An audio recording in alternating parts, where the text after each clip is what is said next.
How's it going, everybody? And welcome back to another episode of your favorite fishing podcast.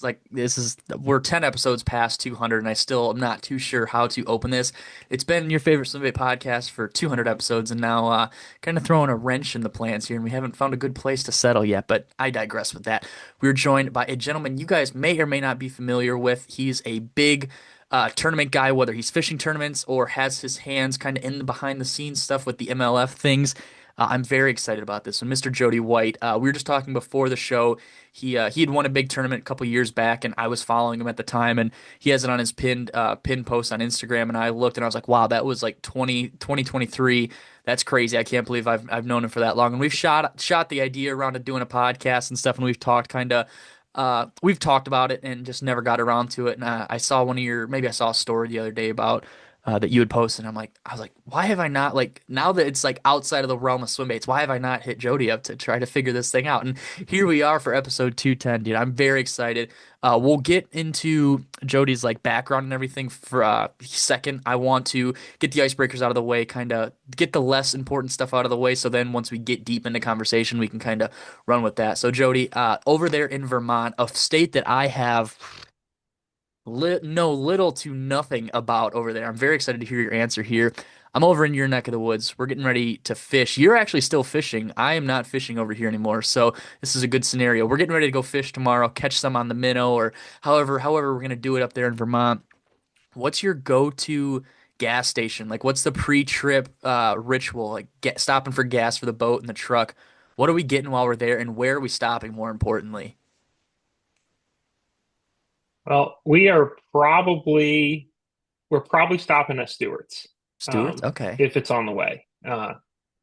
Which is like it's a very there are some in Vermont now. There's actually more because I think they bought like another gas Hmm. station chain, and I haven't really seen the effects of that yet. But anyway, it's especially an upstate New York gas station, and Okay. they have a lot of food and they have gas that's really not the cheapest, but the food and the coffee's right there. So Hmm. I'm gonna go to Stewart's. If it's breakfast, I'm gonna make myself a coffee because it's like one of those deals where like you pour it yourself and Oh you yeah, mix it yeah. however you want it. And then I'm probably gonna get a breakfast burrito because the breakfast sandwiches really aren't all that special. Dang, And really? then we're good to Slandering go. the breakfast sandwich is crazy. Dude, I would love to if they had a really good breakfast sandwich, it would be life changing. Okay, okay. And if someone at Stewart's Corporate listens to this and wants to make my life, perfect instead of like a 95 out of 100, I would love that. But right now, I love Stewart's for the coffee and I love them for the pizza later on in the day. Hmm. But in the morning, it's probably a breakfast burrito. Okay, okay. What's the coffee order? Like what kind of coffee are you whipping up while you're there? I'm just like a regular with cream and sugar. I Okay. don't do black. I will sometimes do like just cream if I'm really hard pressed and I feel like I need coffee regardless, but Yeah. I'm not really a big energy drink guy. Like Mm. I'm pretty much just hot coffee and roll from there, Okay, okay. So, especially this time of year. right, yeah, yeah, got to keep the innards warm a little bit for that first hour or two out on the water. Yeah. Okay, so here's a question. When you're going in there, are you making it in one of their little styrofoam cups, or is it like kind of like bring your Yeti in or bring your thermos in, make it, and they just charge you for a large or however it works? You can do either one. Usually I make it in their cups because I'm not usually organized enough to Mm, bring a cup. right, yeah. I aspire to be the guy who brings cups, but I'm just, for whatever reason, not. That'll be your 2026 New Year's resolution. Bring your cups to bring your cup to Stewart's every morning. I'll write it down. I'll write it down right now. You gotta every time you go, like keep an Instagram vlog, like day 23 of remembering my cup for Stewart's. Oh, dude, it'd be life changing. Although I would probably end up with a ton of like just cups and, Yetis and stuff like that, just rattling around in the back of the truck by the end of, whatever month it is, and it'd be Yeah. a disaster. Dude, I'll be honest, I do not wash my coffee Yeti. It's seasoned, like it's I come home, I Yep.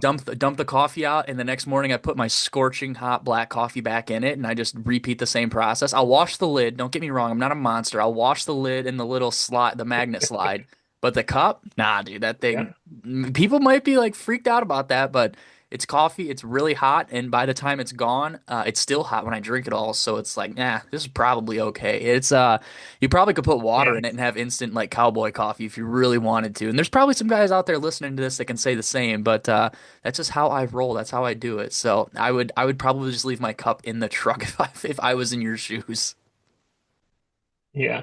Well, by the fact that you're still alive this long, I'm Yeah. sure it's fine. Yeah, exactly, But I have a exactly. little mental block in there, which is like, oh, you got to clean this stuff. Like, you don't want to use it that many days in a row or whatever. Right, And yeah. so I like a clean cup, and I kind of don't organize it well enough on my side to produce that. Right. I respect that. I respect that. And then when we get our coffee, get our breakfast burrito, and we're on the way to the lake, what's like, we're getting into that like 5 to 3 minutes out from the boat ramp. What's the one song you're playing to get yourself and more so like get me like in the mood, locked in? We're gonna go out there. We're gonna catch a Vermont Dirty 30. We're gonna do something crazy today. What's the one song for that? So I don't know about in the truck, but I have a really good song to sort of fire up on the Bluetooth like as you're leaving the boat ramp. Okay. Like you got it in gear, you're getting on plane, and oh, a buddy who I actually fished with yesterday turned me on to this. It's called Bubba Jones by Tony Joe White, and he's Oh, no relation. And this song is, I mean, it's hilarious. It's about a guy who loses a potential world record bass, in theory, and for some reason, like the whole time, you're like hyped up that this guy is going to catch this huge bass, and yeah. it the whole thing feels like you're going to go bass fishing. And then at the end, it's heartbreak. And I don't even know why I should listen to it. It should be like really bad luck, I guess. But it's a great fishing song. Okay. I don't know if I'm able to, but if like I don't get demonetized for it, I'm gonna put like a 10-second snippet right here for people listening so they don't have to press off and try to listen to this song. I just wrote it down and I'll probably shoot you a text later for the name of it again, but I'm very excited to listen to this song tonight. You have me intrigued with that song because usually it's like, I, yeah. Thunderstruck or just a song to get people pumped up, but I don't know if anybody like that would have been equivalent to somebody saying like fishing in the dark by Nitty Gritty or something like that. Like that's kind of what you're going with there is a fishing song. So I'm intrigued. I don't think I've gotten an answer like that. I am a real sucker for a fishing song. But this one, I don't know. Once you listen to it, it's just a fun song to listen to. And it gets you thinking about big fish. Okay. I like that answer. I like that. So speaking of big fish and everything like that, so Jody is well, I guess we'll just start from the beginning. When did you get into fishing? Like how did it all start for you? Did you grow up in Vermont or kind of what's the backstory with where we're at today? Yeah, I grew up in Vermont, and the property that I grew up on, like we had a pond with bluegill and stuff like that in it, Mm-hmm. and bass, and occasionally some bigger bass that I caught other places and brought in there. And so, like, I guess my parents started me fishing when I was really little, because there was a pond, and hey, maybe he likes to fish, and then I never really stopped liking fishing, you know? I pretty much just fished as much as I could all the time with whatever it was that I could. Okay. Okay. So I guess once you hit a certain age, did you hear about the tournament scene? Was the tournament scene big in Vermont, or kind of how did your interest in tournament fishing, or maybe even so like bass fishing, how did that start? Yeah. So I think, I guess, trying to think, probably there was I'm not even really sure what the year was, but I would say I was probably like 10 or probably like 10 or so. Maybe not super old. Like I really liked fishing. I would fish for whatever, but I don't think that I had in my head like bass tournaments are a thing. But my dad's side of the family used to have a camp on Champlain, like kind of Mm, mid-lake. And there was a Bassmaster tournament out of Mallett's Bay or maybe Burlington. Like it was out of the Vermont side of the lake, mm, which had a bunch of like legitimate, like or semi-legitimate, like traveling bass pros fishing this tournament. And one of the guys who was in the tournament went fishing or fished the tournament and stayed at the camp. while he was up there, and then took us fishing like the day after. Mm. And he had a really unfortunate name. His name was, if I remember correctly, was Phil Rape, which I don't think was spelled exactly the same, but I remember the name. It's one of And those ones that but sticks anyway, with you. Phil, yeah, like and maybe it stuck with me because this is like the first time I ever went on an actual bass boat and Right, yeah. like, wasn't on just some like fishing ski or aluminum boat or Hmm. something. And but at any rate, we went fishing, we caught bass. I was fishing with someone who like knew more about what they were doing or had more thoughts about what they were doing, than ever before. Like it wasn't we're just going fishing. It was we're fishing and there's all this reasoning behind it, right? Like, Hmm. oh, he's throwing a Carolina rig. We were throwing, I think, lizards on Carolina rigs, Oh yeah. which you would probably never do now on Champlain, but at the time it was a totally reasonable thing to do. Mm. And like I've caught some really big smallmouth on Carolina rigs on Champlain. I still do. I don't know if I could find a lizard in the house uh anymore. But If you're listening to this podcast, it's safe to assume you're tossing big baits for trophy bass. You already know that treble hook changes are part of the game, but they don't always have to be a pain in the butt to do. Toit split ring pliers are hands down the easiest way to swap out treble hooks, especially on those beefy swim baits we all love. No more slipping, no more fighting your gear, just smooth, secure hook changes every time. Available in 3 fixed sizes in a full kit with interchangeable jaws that safely open up any size split ring. Toyota doesn't stop there. They offer a full lineup of precision tools designed with anglers in mind, including long and short nose pliers, scissors that cut cleanly on limp braid, and wire forming tools perfect for rigging those soft baits. So up your game with Toy, because when you're chasing giants, every detail matters. Check them out at toyfishing.com and be sure to use code SNT15 for 15% off your order. Again, that's toyfishing.com, TOIT fishing.com. And again, SNT15 for 15% off your order. I guess that's probably the first time when I realized that one, there were tournaments, and two, like this guy who did it was, seemingly a fishing god because Mm. we were catching a bunch of fish and he seemed to know what he was doing. And I guess that was probably the start. And Vermont like didn't really have a big tournament scene uh like in high school or anything like that. Like there were, you know, when I was when I was like when I was in college, there were a bunch of guys from like down south, from like Carolinas and Alabama and stuff like that, who had fished a lot in high school, like competitively. Mm. And in high school, I was fishing tournaments, but like, with my dad or with my Yeah. dad's bass club, and which I think that he pretty much a lot of that he did because he realized I really liked fishing, right? Hmm. Like, so a lot of it was just kind of me, not on my own necessarily, but like alongside adults or sort of Yeah. in adult type stuff, not like growing up through high Hmm. school fishing and stuff like that, which, you know, some people are doing right now. Um, but yeah, and that was, pretty much it. And then I went to college and like I had heard about college fishing. I wanted to fish in college, but I think I didn't even know that FLW like really existed until I basically got to college. And then, of course, 4 years after that, I end up working there, which Yeah. is crazy. But sometimes that's how things work out. Hmm.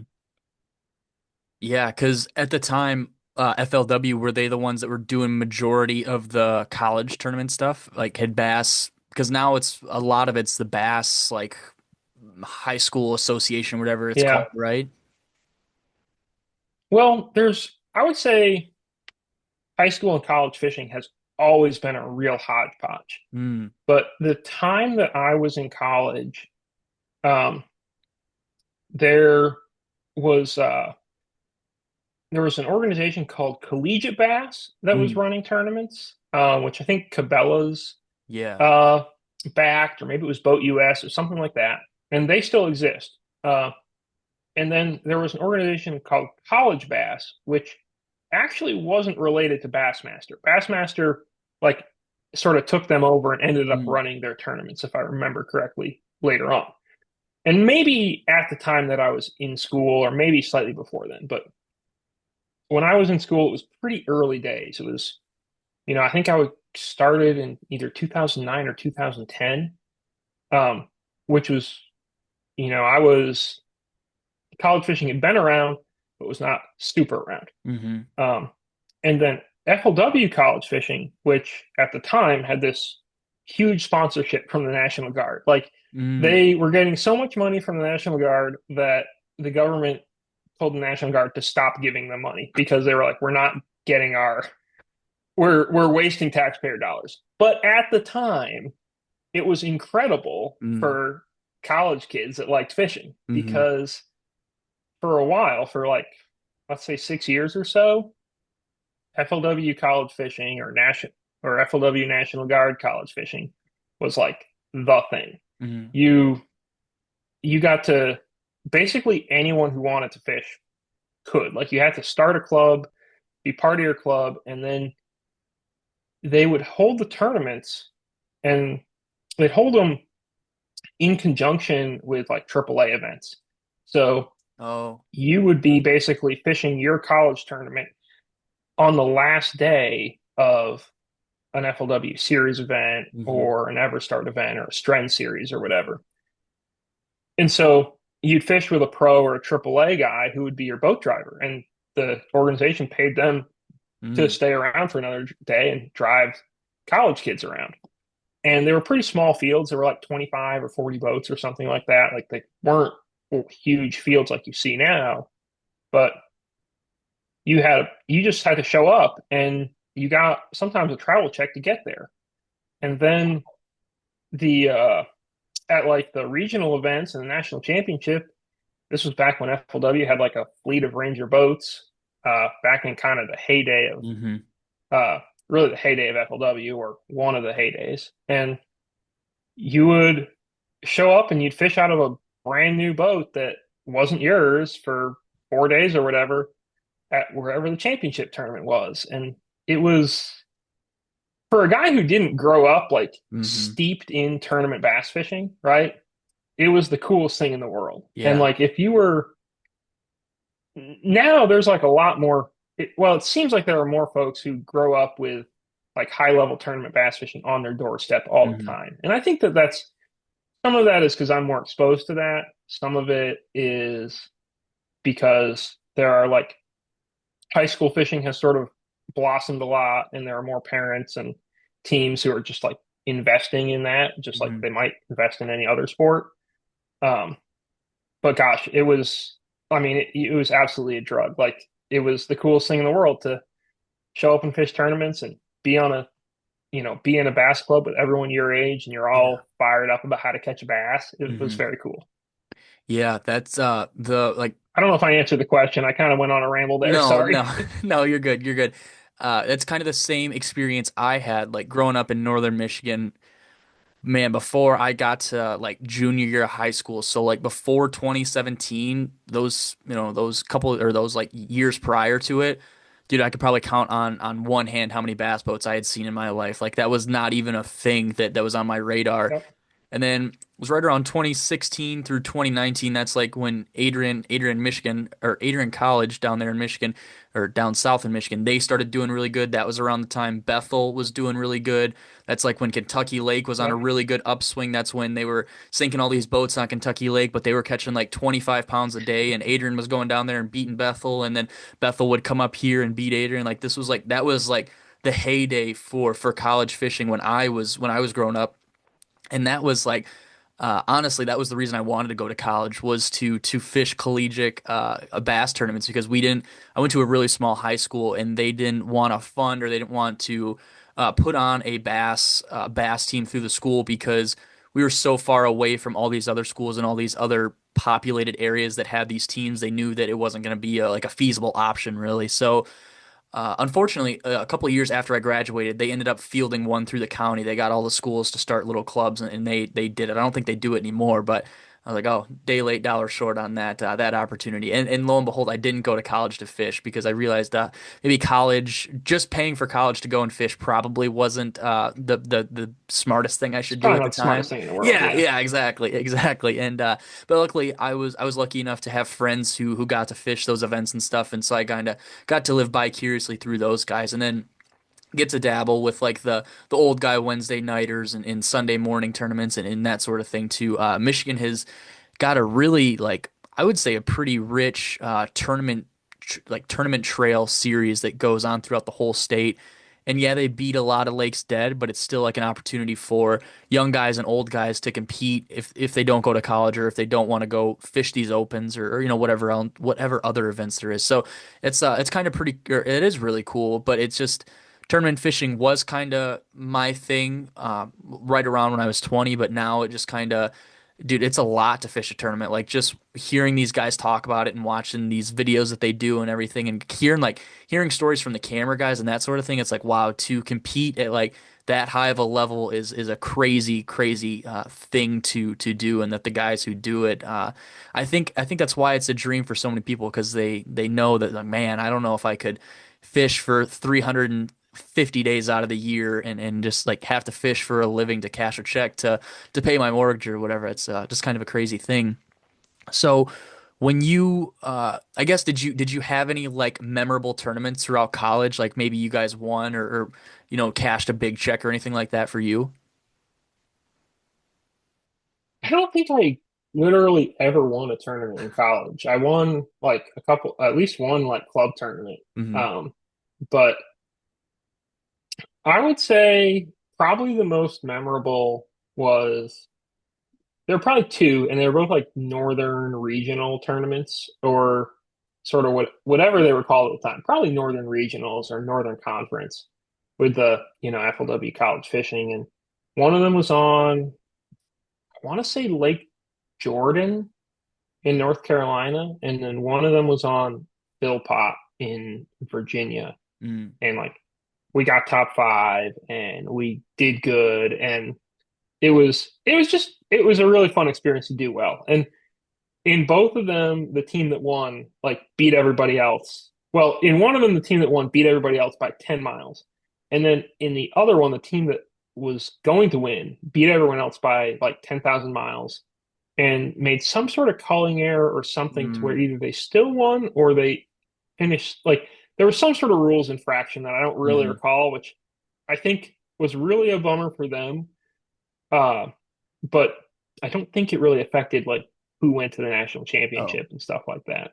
right. Yeah. Uh, but like I think it was a penalty, not a disqualification, let's say. Mm. Hmm. Although I'm trying to remember a thing from that didn't happen to me from 15 years ago now, so that's probably not a great a great call on my part. But I know I had a lot of fun in those two, and Hmm. just in general, I mean, it was really cool. And I don't I didn't fish as some of the guys who college fish now who like really are hardcore into it.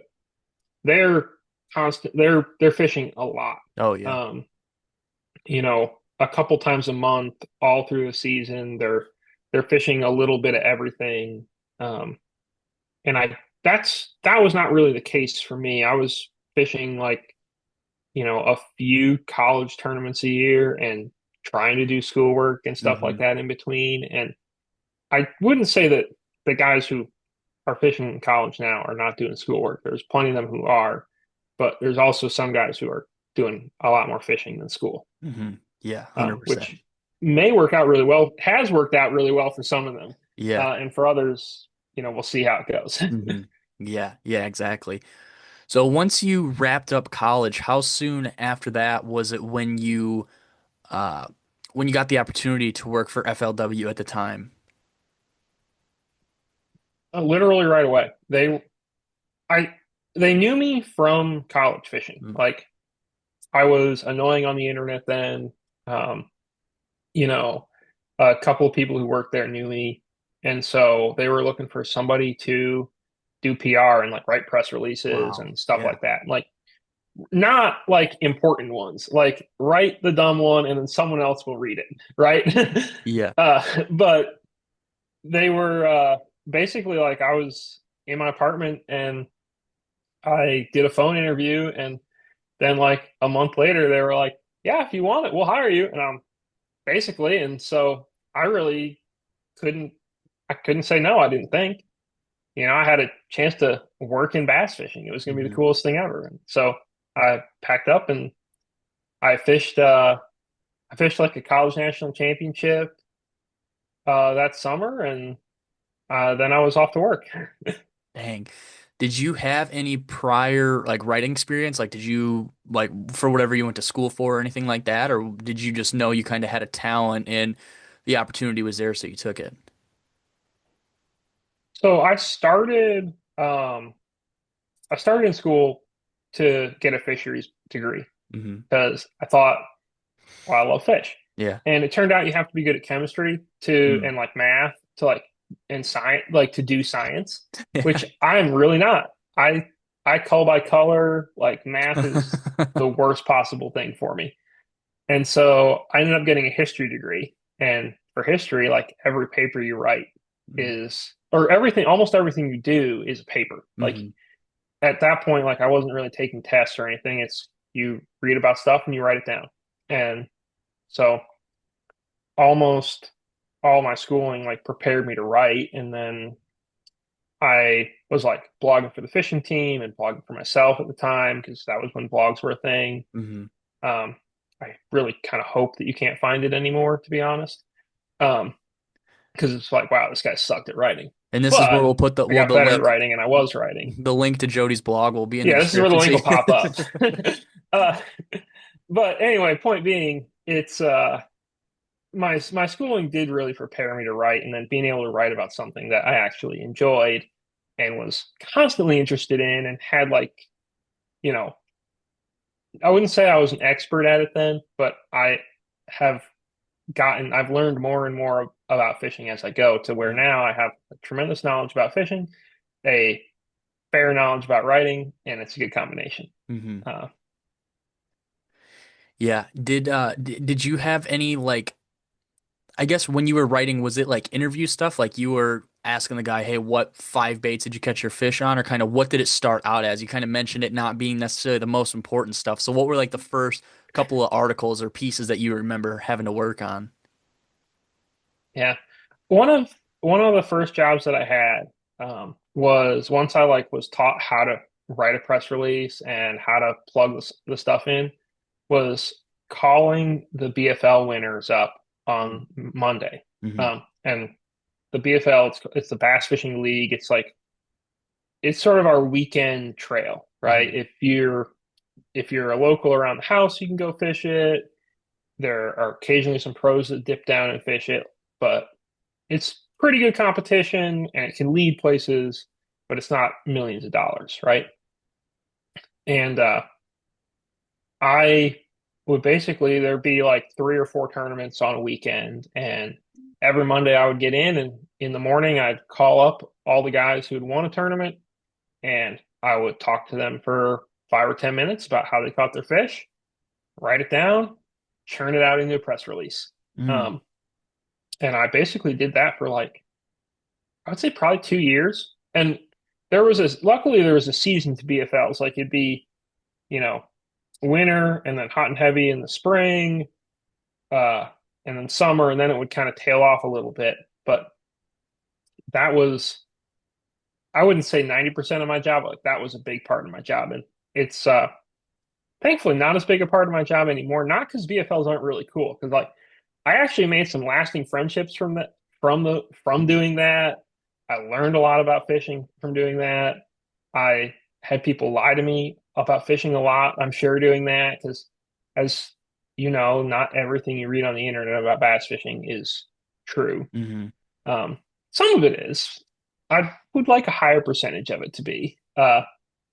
But it was it was a really good way actually to like brush up your interview skills, Mm. to you know kind of sort of meet a bunch of people. And of course I wasn't at tournaments then. I was like literally in the office calling people from a conference table, but that was the first thing that I did, and like the majority of my job for quite a while.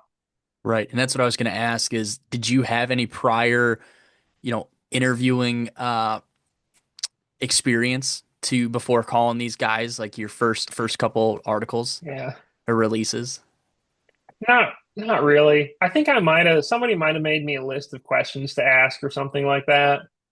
um I know one of the things that I struggled with early, it wasn't so much talking to guys and like Hmm. interviewing, it was that for press releases, you were expected to write uh, so that someone who didn't understand fishing could Mm, understand the press release. Like you, and we don't really do this as much anymore. We've leaned pretty hard into jargon. But yeah. at the time, I like you weren't supposed to assume knowledge. And so Mm, I had a hard time writing things that didn't assume more knowledge than I was supposed to assume, mm, right? Like I would, I might say he was cranking offshore ledges or something like that. And even at that point in time, like I didn't really feel I if I would I could still have benefited from being told exactly what he was doing, but instead I would have a tendency to shorten it and just sort of talk fishing instead of hmm having that little bit of extra formality. mm. But as far as interviewing guys, sometimes you get a really good one, sometimes you don't, and a lot of it is just kind of I don't know. A lot of it is if you can get somebody comfortable, I Hmm. feel like Hmm. and where you have a good vibe back and forth. I feel like that can go a lot more. That can be worth a lot more than like, do you have all the best questions? Because if you ask a great question at the wrong time, then you're not going to get a great answer necessarily. Right, 100%. I mean, there was definitely, you'd mentioned earlier you were hoping that maybe more guys were telling the truth, but there's definitely old boys who won on their home lake in Carolina or in, whatever, insert state here, and they were like, "This is my home lake. There's no way I'm telling this guy. I'll tell him some things, but I'm not telling him everything because I gotta keep some stuff for myself." And that would probably be the most fun, like to have a couple lakes that happen yearly and just see kind of what guys repeat and what kind of guys slip up and say, or just what they say in general. Like I think that'd be a really fun part of it, just to kind of see like this guy read the article last year because he's talking about fishing a white spinnerbait over a rock ledge or something like that. Like just something really cool that would line up. I think that'd probably be a really fun part of the job to see the similarities of over the same bodies of water over a certain amount of time. Yeah. No, and you kind of met some of the same people doing that. Like that was that was sort of an era where Brent Anderson was winning a lot on Kentucky Lake. Mm. And he would always win in the fall.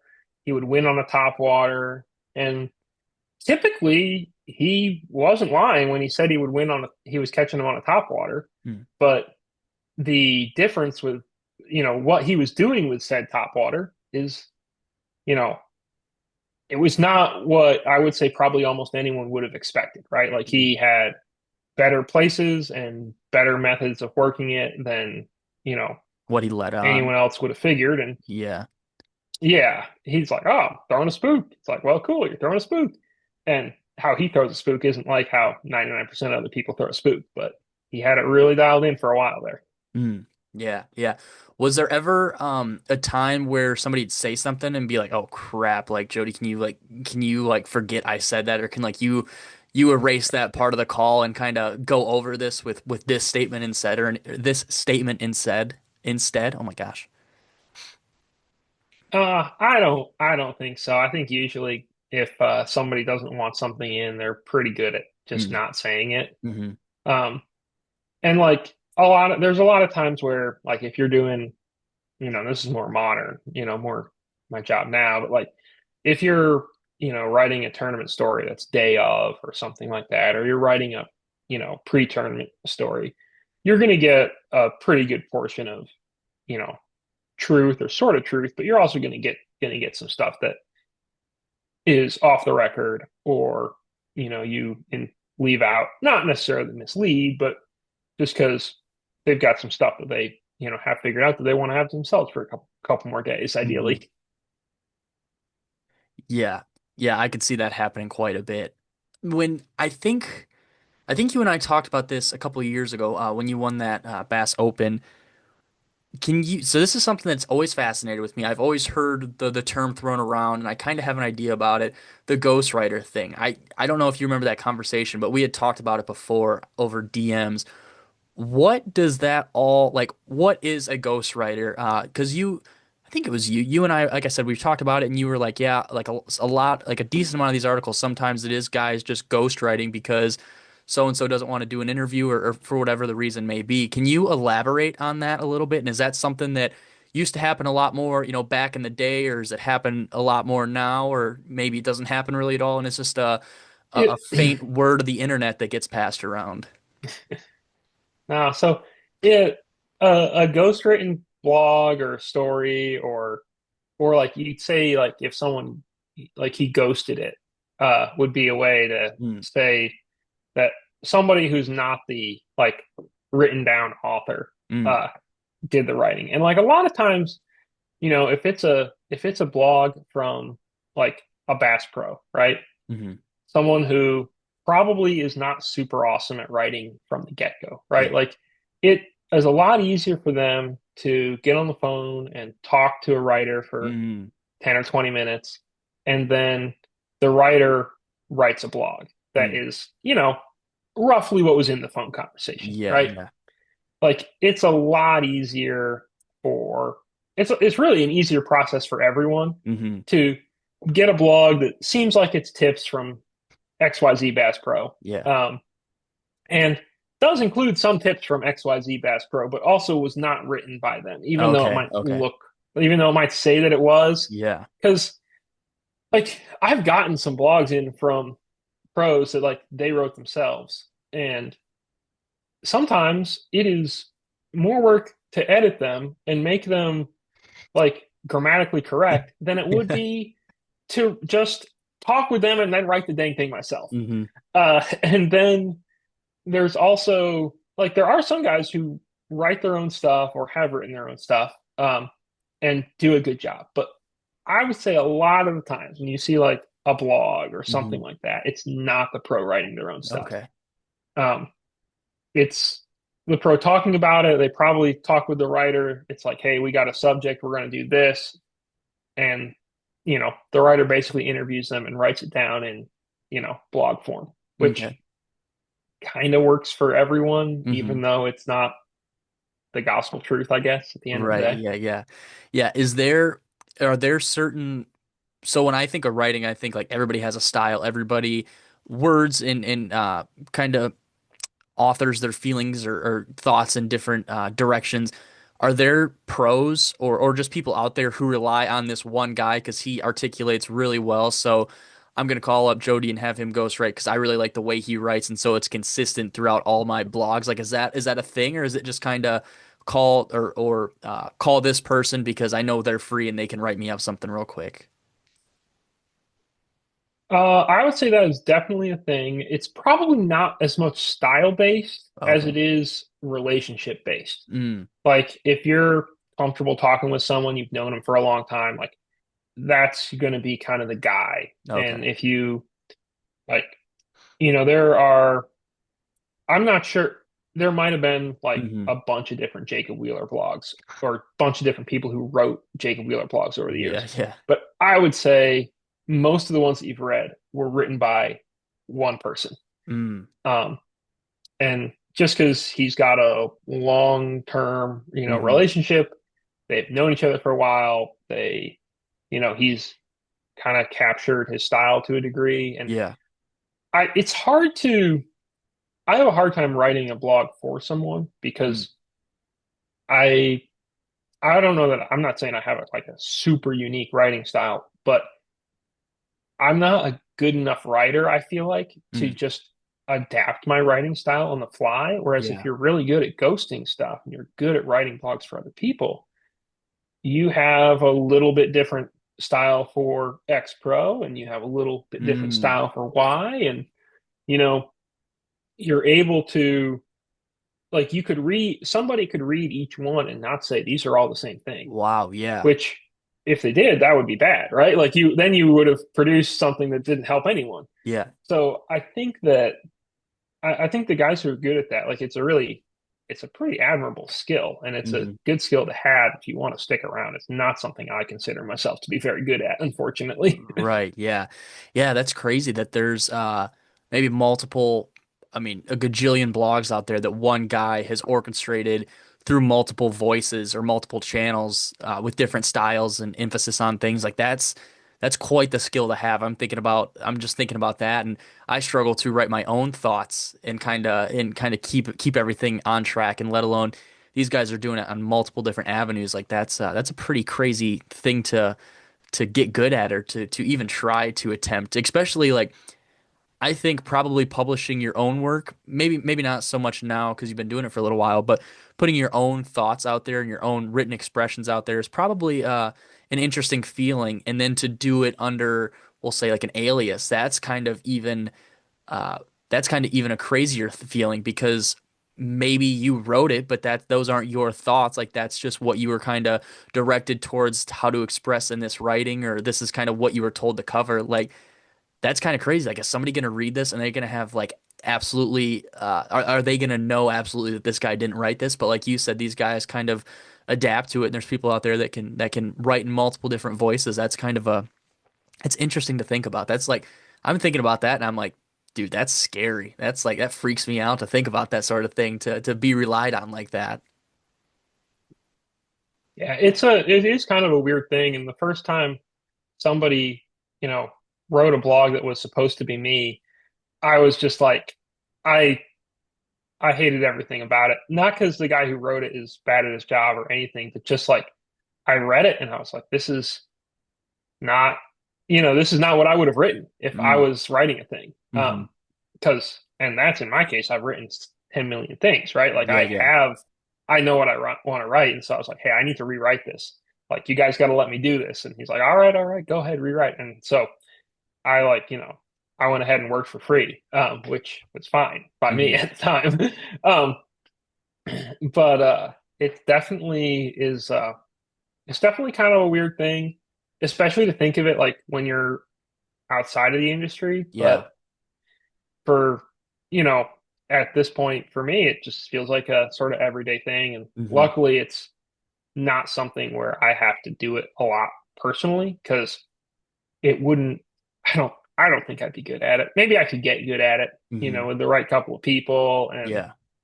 you know, the, uh, the right couple sources and like some consistency. I think I could probably get good at it if I needed to get good at it. But hmm luckily, I can just, write what people tell me and put their actual quotes in and, Yeah. do that kind of stuff. Right, exactly. Once you got the FLW gig, were you worried about fishing as much, or were you more worried about kind of maintaining like a good career path, like to make sure that you got your writings turned in, or you're doing these press releases the best you could, or was there still like the mind of I want to fish tournaments, I want to try to make a run for a big tournament trailer, or any feelings towards that? I basically have always fished like as much as I possibly could. hmm When I was living in Minnesota the first couple of years, uh, I didn't fish nearly as much. Part of that was because I didn't have a boat. And when I had a boat, it was really inconvenient for me to get on the water. Like I just never really meshed myself in up there. Um, and then when I lived in Kentucky, I used to live like 5 minutes from a boat ramp. So I would get home after work, hook up the boat, dump the boat in, fish until dark, like a lot. I mm mean, I spent a lot of time on the water when I lived in Kentucky. Um, and then up here, uh, I still fish a lot, and I probably fish more tournaments now that I'm back in Vermont than I I did before. I traveled and fished more tournaments when I was living in Kentucky. Like I was fishing as a co-angler, and then I was fishing as a boater some and like opens and AAA type stuff. hmm And now I'm much more fishing local. I'm fishing more tournaments, but smaller tournaments than I used to. Uh, but it's still it's still pretty much always been a big part. And for a while, I've like definitely still held on to the dream of like I want to be a pro fisherman. Yeah. And I mean, it'd certainly be it would certainly be a really cool thing to hmm say that's how you made your living. But I'm also, totally content doing what I do now, and I get to fish a lot, and I don't have to drive. you know, hundreds of hours a year Yeah. all across the country. I don't have to fish lakes that are terrible if I don't want to, It's what I've got going on now is a pretty good way to go. So I'm not like, you know, burning to try to become a pro or anything like that. I'm totally happy doing my deal. Right. When you had mentioned going into the office to write these articles on Monday morning or conduct the phone interviews and stuff, was that like a 5 days a week in the office type thing, or like were you guys a trendsetter with the hybrid schedule before pre-COVID? 6, 7 years before COVID, or kind of No way. how did your schedule work at FLW when you first got your foot in the door there? I would go into the office 5 days a week and like it was a super normal office job. And there would be some days where I was really busy and then some days where I was like trying to figure out what to do, Mm-hmm. basically. And the nice thing is like you could just read about fishing or watch something to do with fishing and like that was literally you doing your job, which is a Hmm. pretty cool thing. Yeah. Um, but it was like when I started, it was very much you go in the office, you work. Like it was in the fishing industry for sure, but it Hmm. didn't feel like, Mm. it didn't feel like I was like special or anything like that. Not that I am special now, but like now I get to go to tournaments for work, which I love. Like that's probably my favorite part of the job. Yeah. And then, I'm when I'm home, I'm still working, but also if I need to dip out and go fishing or something like that, I usually dip out and go fishing unless I got a whole bunch of stuff on my plate. So Hmm. That's cool. Was there like a heavy presence of fishing like in the office, or was it, kind of when you work somewhere, you don't maybe necessarily talk about work. Like you try to keep your mind off the task at hand, or BS, water jug talk or anything like that. Was there like did everybody in the office fish, and did you guys talk about it constantly, or was there kind of like a quiet zone where we're like, okay, dude, we're gonna talk about like football and basketball because we've been writing about fishing for the last 37 hours, and we're gonna spend the last couple hours of Friday shooting the breeze on how insert Vermont sports team's doing this weekend. yeah, so when I was living in Minnesota, that office was part of it was FLW. It was like sort of the marketing and PR arm of FLW. And part of it was a bunch of other companies that were tied in with Irwin Jacobs, who Hmm. owned it at the time.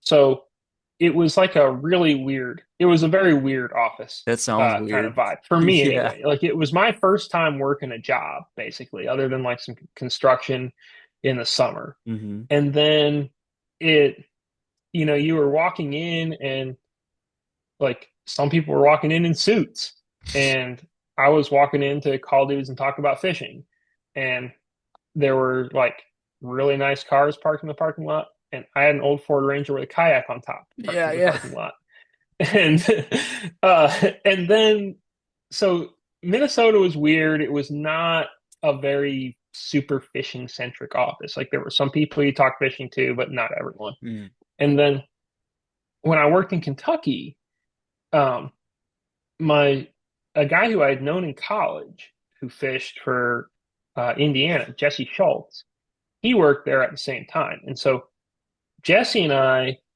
our offices were like right alongside each other. We could talk fishing all the time. My boss then, Kurt Niedermeyer, fished all the time. We could talk fishing all the time. So like basically, once I was working in Kentucky, I never stopped talking about Mm. fishing. Hmm. When I was in the Minnesota office, it was much more like sometimes I did, sometimes I didn't. End of the day, like probably I would have if the Minnesota office had stayed open and I had stayed up there, probably I would have ended up finding my people and talking about fishing constantly. Yeah. But I was new in the job and new in like it just did not click for me like it could have. Right. But also, it was a super weird office environment, Yeah. at least from what I know about fishing companies, because most of them are either very fragmented or it's like here's like three people and all they do is fish Mm. type stuff. Yeah. Did you find like any? odd friendships up there in Minnesota? One of the guys who was wearing suits, like whether it was fishing or not, like did you find yourself any people at that office? Uh, Not really. Joe, who was for a while, he was like just my coworker. He basically taught me everything. And then he was my boss for a while. And now he's still working for MLF, but he's doing a different job. Mm, Joe and I got along really well. Um, Joe is a man. He like taught me everything. And then, or a lot of things about how mm, to do my job. And then Kyle Wood was also working up there. And I have worked with Kyle, well, a lot since then. And Kyle works for Rapala now. mm. Um, but I would say those were the two people I came out of Minnesota with. Um, and like, I'm very grateful for that today because honestly, Joe and Kyle both super awesome. Mm. Yeah, that's super cool. But I never picked up like the guy who came in a suit and turned out he really liked bass fishing. Like that Yeah. never really quite happened for me. Right, yeah. Were you upset when you got the phone call that you were gonna get relocated down to Kentucky, or was that like maybe a breath of fresh air, like, oh, maybe I'll get to fish Oh more no, I being was in thrilled. Kentucky? Yeah, that's what I figured. Yeah, I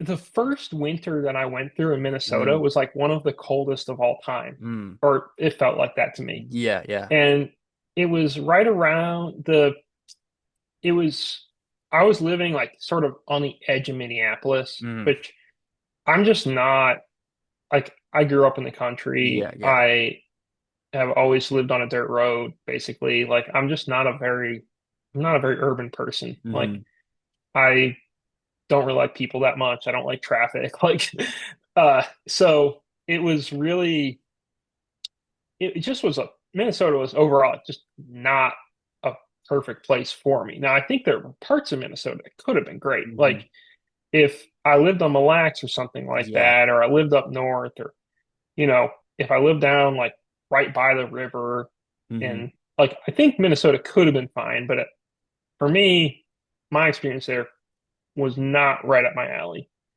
Um, and when I went down and moved to Kentucky, it was great because all of a sudden I could fish literally 12 months out of the year. I didn't even have to think about ice fishing. And it was like, it was a type of fishing, fishing Kentucky Lake at the time that Hmm. I never really mastered. Like it was a lot harder for me to learn and figure out how to fish than I thought it would be. But it was also every day was like a new thing. And it was a cool lake. It was a historic lake. And it was it was a lot of fun being down in Kentucky. Like for a long time I enjoyed that. And then at the end it got kind of bad again because Kentucky Lake really Yep. took a nosedive, and Yeah, I yeah. started like driving up into southern Illinois to not fish Kentucky Lake, which in hindsight sounds crazy to say, but the fishing was actually a lot better in southern Illinois at the time than it was in Kentucky Lake, at least for Mm. me. And but it was a really really good move for me. I don't know if I had not moved down to Kentucky and started working out of that office, like I don't know that I could tell you that I'd still be working in fishing today or Wow. working up there. Like I might have just called it and gone home and figured out something else to do because it was like it was really cool. I'm glad that I had the experience that I did, and But at the I'm glad time, I'm where I am probably. now. But Yeah. also, like at the time, like Hmm. I was not having a blast all the time. Like sometimes I was when they bit really good, and when it was sunny and the summer, and then boy, those winters were long. Right. Was there ever a point in time where you got approached by whether it was another company or another establishment that tried to like poach you from FLW or MLF? Like, hey, you could come be a writer for here and we can guarantee this or, whatever else it may be. Yeah, I don't know about poached because I don't know that maybe I'm good enough to get poached, but I think there's a lot of people who are looking for jobs. But I've had like a couple sort of other opportunities, but Mm, really, I've never had an opportunity come up that I thought was like a better fit than where I'm at, if mm. that makes sense. Yeah, yeah, 100%. And I've never really had it. I've never, I'm not like I've never really heavily pursued like, man, I got to find a new job Mm. because I pretty much have always liked doing my job. Unless you were in Minnesota. Well, yeah. But the way I figured that out was I said, "Hey, can I move to Kentucky?" And they were like, "Yeah, sure." And so Mm. and I did that. Okay, okay. How long were you in Kentucky for? That had to have been like before COVID a couple years, right up to COVID.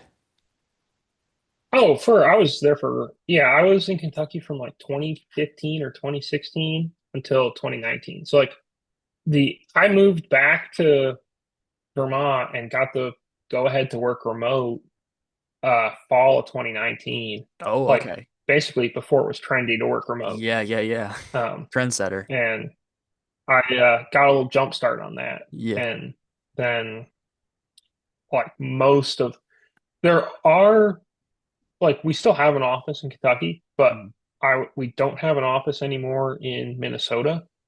Or not we don't have an office in Minnesota. There's not an MLF office in Tulsa anymore, I don't think. Um, and so we're now like a very fragmented type company. Mm. With Kentucky still kind of the home base to a large degree, but a lot of that's just like that's where the equipment is. That's where Yeah. you got to like if you're going to run a tournament organization, you got to have some place to park stuff. Yeah, yeah, exactly. Was there ever any like was there ever any thought that you maybe wanted to stay with MLF or FLW but switch, we'll say career paths like, hey, I want to be a live camera guy or I want to MC an event or anything crazy like that? Was there any other paths that you saw yourself taking but staying with the same company? I'm really taking that path because when I started, I was like writing press releases. I Mm. was doing, a lot of like back end type stuff. And when I got to move down to Kentucky, I went from being on the PR team to basically being on the web and the magazine team. Mm.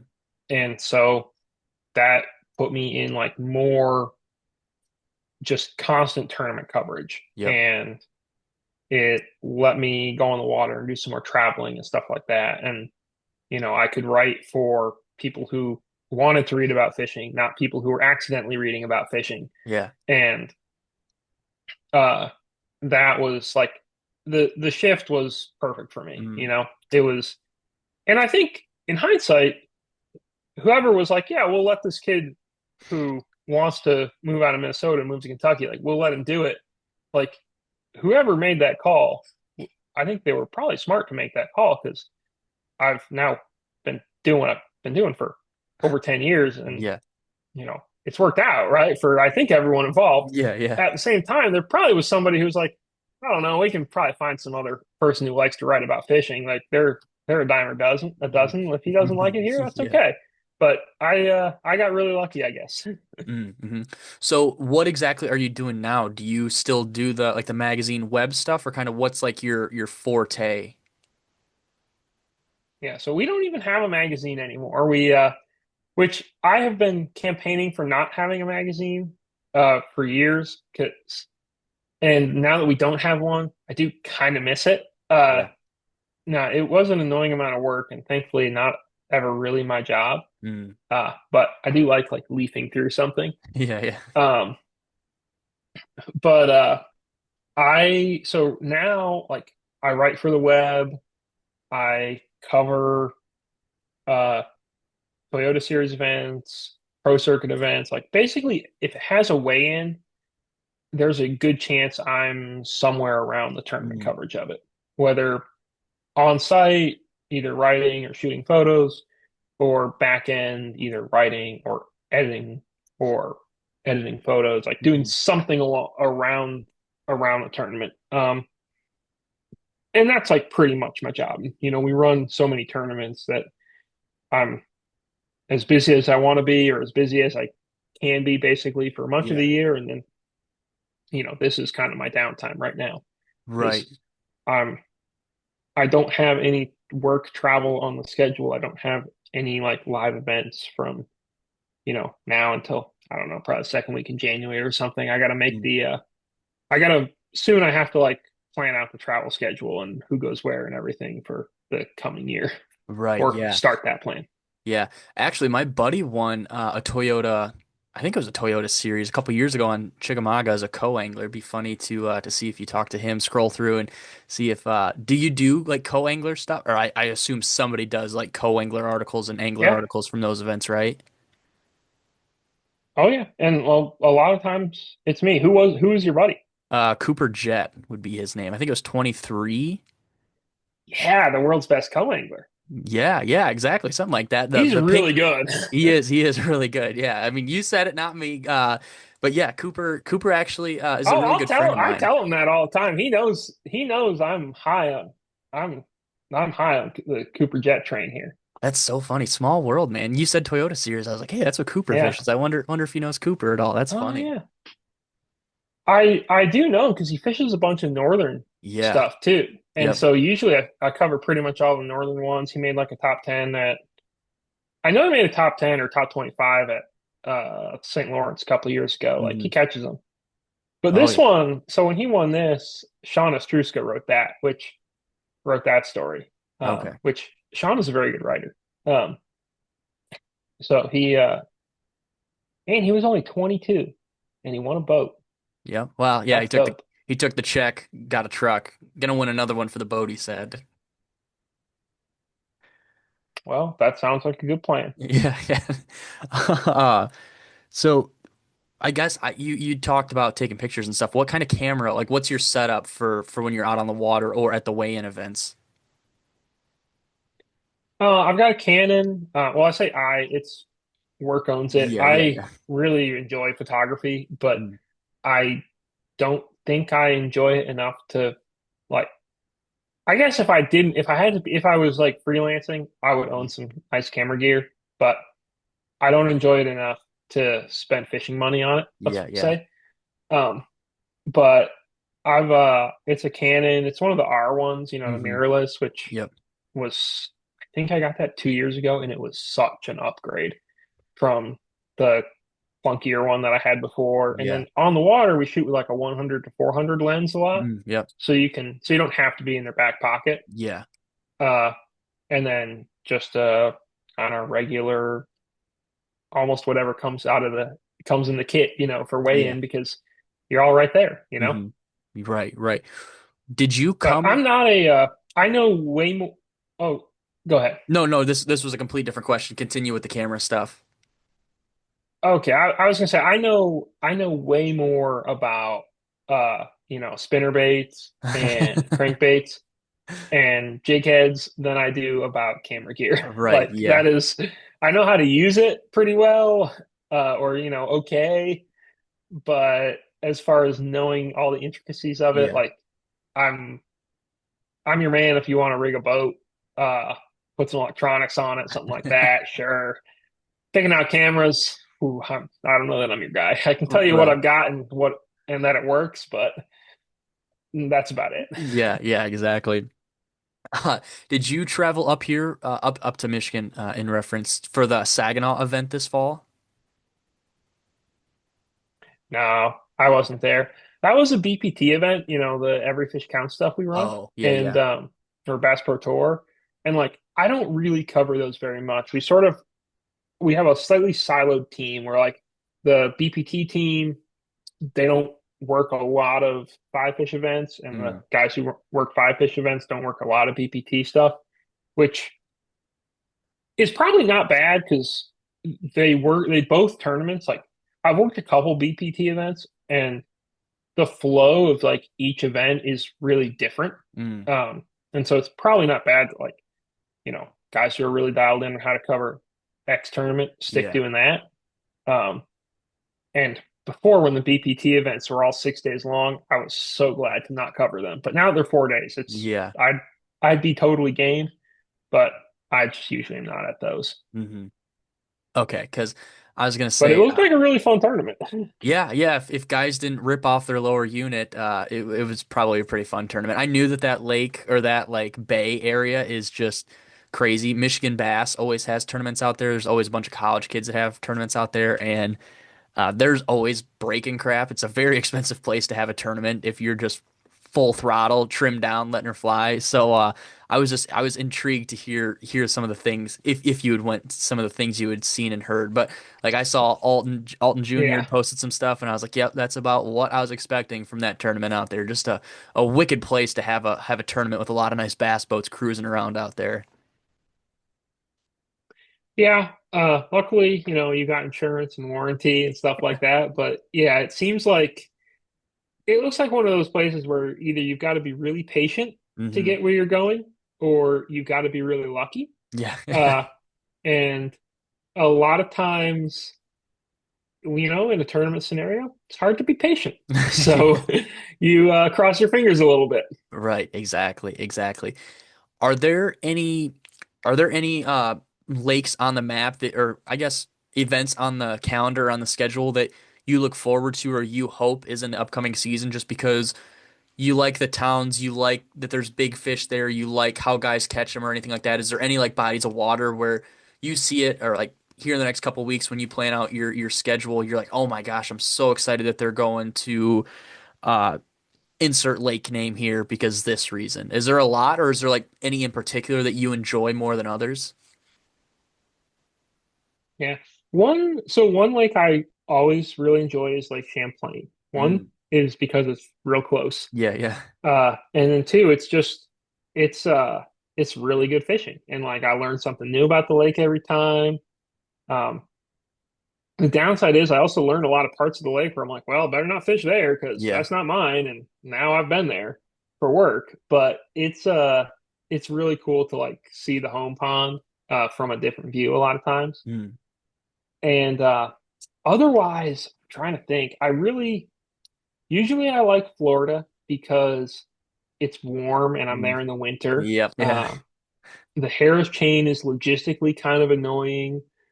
The Kissimmee chain, like Toho and Kissimmee, very cool. I like that. I like that place a lot. Um, I covered a tournament at Toledo Bend a few I years ago. We yeah. haven't run a ton of events out of Toledo Bend, but I really liked that lake. Had Mm. really big fish. Hmm. It was There was something about it that was like just a little bit different than Sam Rayburn. Maybe because people spread out a little bit more. At Sam Rayburn, a lot of times, like I won't say they clump up a lot, but it seems like to me the same places are good every year at Yeah. Rayburn. And that might not be true if you're a local and you actually know it, but I always feel like I end up seeing the same stuff. Mm. Uh, Toledo, at least at that time, I was seeing a lot of new stuff. Like it was cool. Hmm. I'd like to go back there for sure. Um, trying to think what other lakes that I really like. There's a lot of my like, do I like this lake or not? Is the fishing good and like how are the logistics? Mm. Because there's so much of my time that I spend like driving around or like, trying to get like in just the right like where I need to be. Like the St. Lawrence River is amazing. It's a awesome fishery, but we run our tournaments out of Messina, which is like 90 miles away from where like a lot of these guys catch their fish a lot Oh, of times because a lot of yeah. them are running all the way down to Clayton or something like that. And Yeah. so I spend like a lot of my tournament days there just driving instead of actually working, Hmm. which is so annoying because I would love to just be there sitting there watching guys catch huge smallmouth. And instead I'm driving there and then really quickly uploading photos and then driving back as fast as I can so I can get there. It's annoying. Um, but it's so cool. Uh, we've I worked at a tournament at St. Clair once. I like that place a I was gonna lot. ask Like about it's a St. Clair. weird background because everything's the same, but there's Yep. so many fish. Yeah. Yeah. Like it's so many fish. Like you can screw up so many times taking photos and get another opportunity. Hmm. It's great. Yeah. But it's also like so weird because there's like huge boats driving over you all the time, Hmm. depending on where you are in the lake. Hmm. Like around Anchor Bay, it's nuts. Yeah. Oh, And yeah. then there's also like there's just never a background or there's a Nope. city, Yep, which yeah, the is two things. You either get a super bluebird weird. sky behind you or a city park or Yeah, the 8 Mile hotel building right there. Like that's like what's there. exactly. There's not much more outside of that. Yeah. So that's weird. We've got a tournament at Douglas this year, which I Mhm. have never actually. I don't think I've ever covered a tournament at Douglas. I've fished there, and it's in like East Tennessee. It's up in the mountains. It's going to be gorgeous. Like, Mhm. hopefully the fishing is good. Hopefully the weather is good. I'm like stoked for that one. I love a good scenic Mm. place, Mhm. to be honest. But I don't know. I'm pretty much wherever we go, I'm happy to go. Me and Oklahoma like don't super get along, to be honest. I feel like I always have bad luck there, or the weather is horrible, or something Mm. like that. But anywhere else, I'm game, Right. Yeah. The question I especially if it's had. not 95 degrees. Right. Yeah. The next question was lakes that you would like to or cover or I guess schedule more events at. And I'm guessing Toledo Bend is probably at the top of your list. That was like I was writing down that question while you were talking about Toledo Bend. And I'm like, well, this would probably be his answer, but I'll still ask it in case there's multiple. Yeah, Toledo would be one for sure.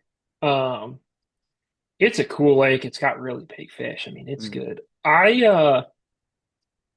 I would kind of like to see, no, I was gonna say I'd like to see tournaments at Cayuga, Mm. but Cayuga, because it's got really big fish. Yeah. But Cayuga is like one of those things where it's also a lake that I probably am gonna fish tournaments on, and I honestly don't want to cover that many tournaments on lakes that I fish tournaments on, because Right. then it creates more ethical conflicts than I Hmm. would like to have, right? I'd Right. rather Right. just go fish the lake and not worry about it. Yeah. Um, that's one of my favorite things about Oneida. Uh, we barely ever have any tournaments there. That Mm. I've only ever worked one tournament there. It was like years ago, and they don't even do the same thing anymore at all. Mm. It's great. Like, I Mhm. can just go there and not even worry. Um, I wouldn't mind. I'd like to. I'd really like to cover a tournament at Smith Mountain Lake. I was I gonna used to ask fish you. that in Yeah, I was college. gonna ask you about Smith Mountain. We had we we had heavy hitters there this year, and I didn't Mm. cover that event, but it was like a really pretty cool event. Hmm. I would love to cover another tournament there. It is gorgeous. Like, Hmm. I don't know if you've been there or seen it. Yeah. It is like it's a really good looking lake. Hmm. Um, and I think the fishing is pretty good too. Right. Do you think it'd be feasible to have either or just an event out in some of these Idaho smallmouth lakes? Like, is that something that ever gets brought up or mentioned, or is that kind of, I know it's kind of out in the middle of BFE and also the locals would probably slash every single boat tire in the parking lot, but it's nice. It's interesting to think about like an event trail going to a lake that's pumping out fish like this, or I guess a lake we can talk a little bit more freely about without getting lynched if we ever showed up there on accident would be like OHIV or what's the other one? JB, whatever. Like any of these Texas lakes or any of these KB like Idaho Thomas, lakes. right? Yeah, The yeah, muddy one. yeah, Yeah. yeah. Could you see events being held there, and like would that be something that would pique your interest as a guy who's covering them? So next year we actually have a Bass Pro Tour event at OHIV. That's cool. Um, it's like, so it's a split event. There, I'm trying to, let's see, let me pull it up. So it's OHIV and Lake Brownwood, and I'm not exactly sure of which days are which Hmm. lakes, but like Hmm. essentially there's going to be probably 2 days at Ivy and then Yeah. 2 days at Brownwood, or vice versa. Hmm. Um, and we've had like team series events there before, and I think that Ivy especially is not probably the best lake for the every fish counts format, because from Right. what I've Yeah. gathered, it's not a really easy lake to catch fish on. Hmm. Like, it's got humongous fish, but Yeah. it's not like easy most Yeah. times. Um, so we'll see how that goes. Like, it'll be cool. I don't know how big either of those lakes are. Like, could they support a 150 boat field, or is Hmm. it perfect for that BPT field Yeah. of 50 boats? Um, Now, as far as the Western Drive and like really making a haul, like, Yeah.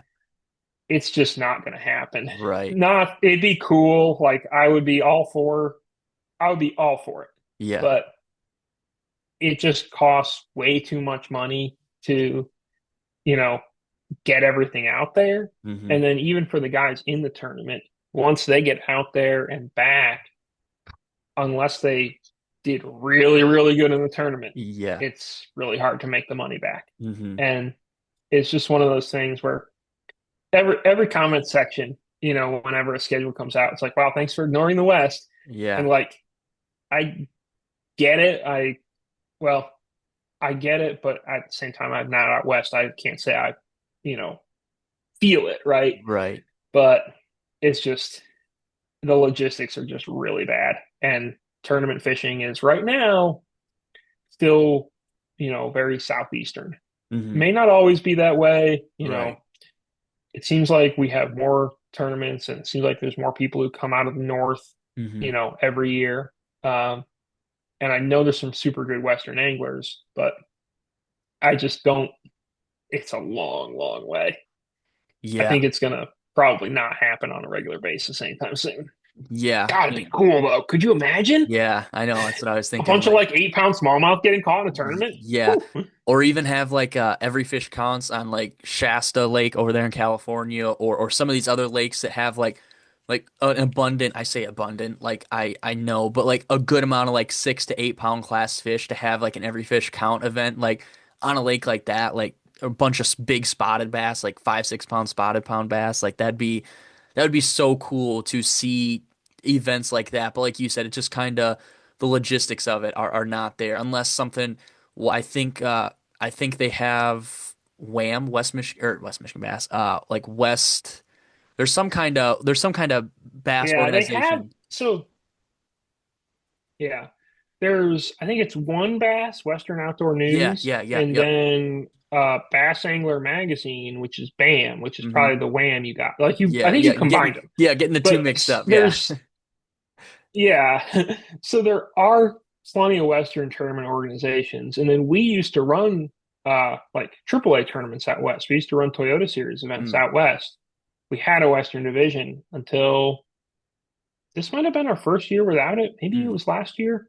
No, we used to run it, and we just never. There were some times where it was really good, but it was always. I wouldn't say it was run as an afterthought, but like we had a hard time incorporating it with the rest of our tournament trails. yeah. And so I think we had a hard time like supporting it like we should have. And it's also a different calculus for the anglers. Like if you're in Tennessee and you can qualify for a cool championship that is, you know, 3 to 6 hours away, that's great. Hmm. If you're in California and you can qualify for a cool championship that's 20 hours away, that's less great. Yeah, yeah. So it's it was one of those things where it was just very hard to really make it work. But I actually got to go to Shasta, to work Mm, once. We had a tournament out there. It was incredible. I've been to Havasu. mm. I've like I rode up like the Havasu Canyon, which I guess it's the cup.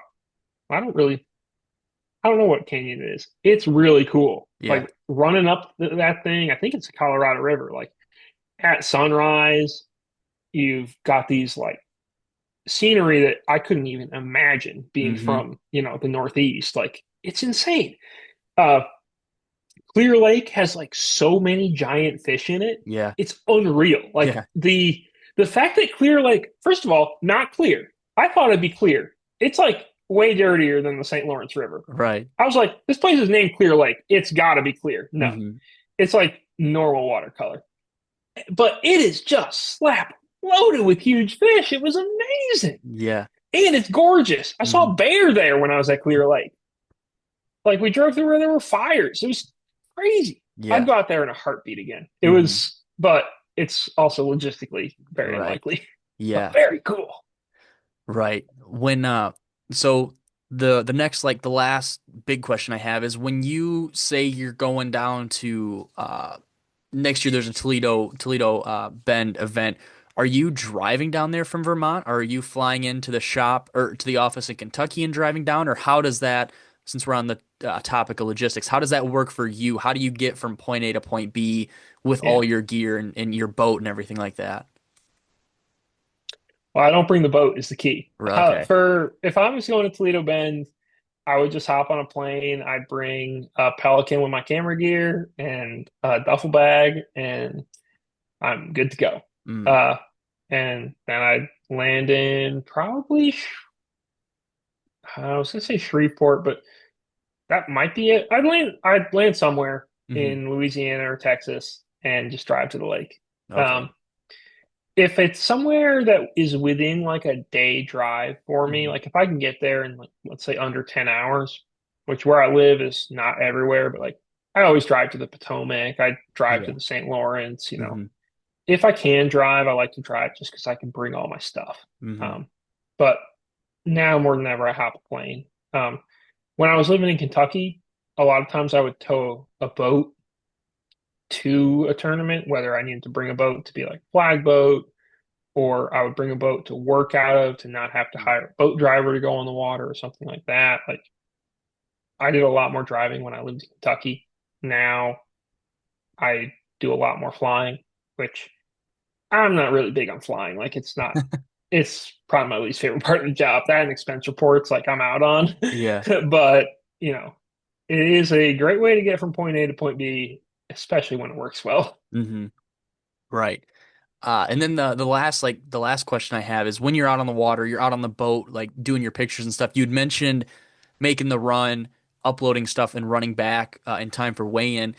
Do you have to like upload all your pictures to a cloud for others to put on the site or put on articles when the tournament concludes, or like how does that what does that all entail for you?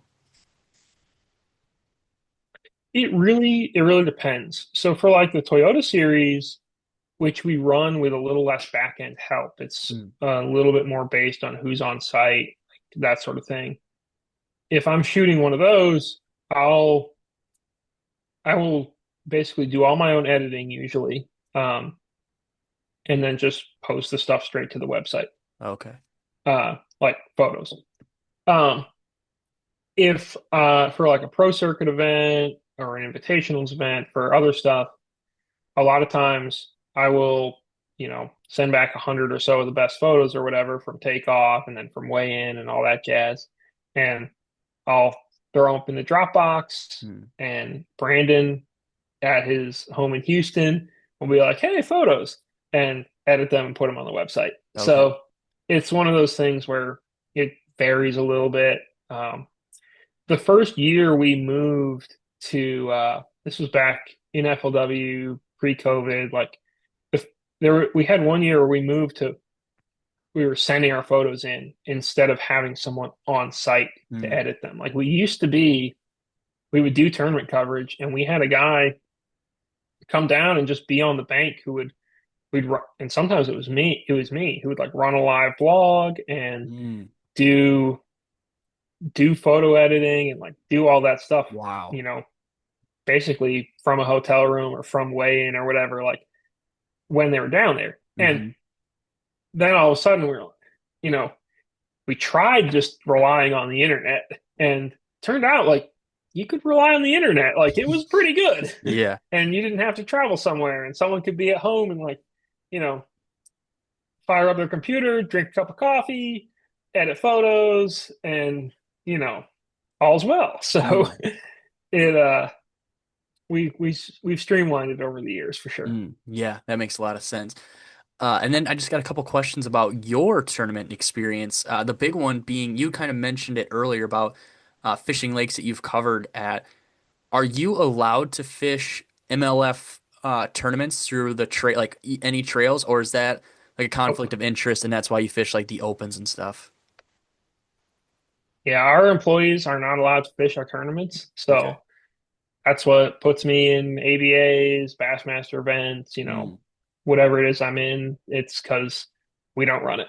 Hmm. Which like I think does make a lot of sense. Yeah. Yeah. And I think it's a reasonable thing. Sometimes there's tournaments that we run that I wish I was fishing, but it mostly it's all worked out, so it seems Right. fine. Yeah.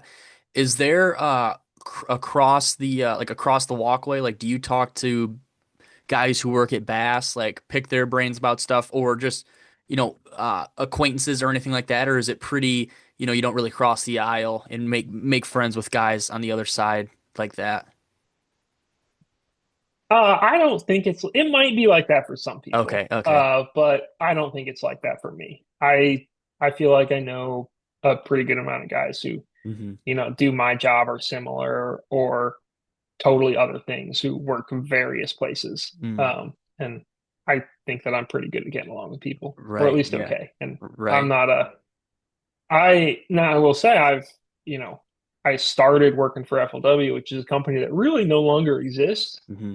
So, we're MLF now. It's kind of a different thing.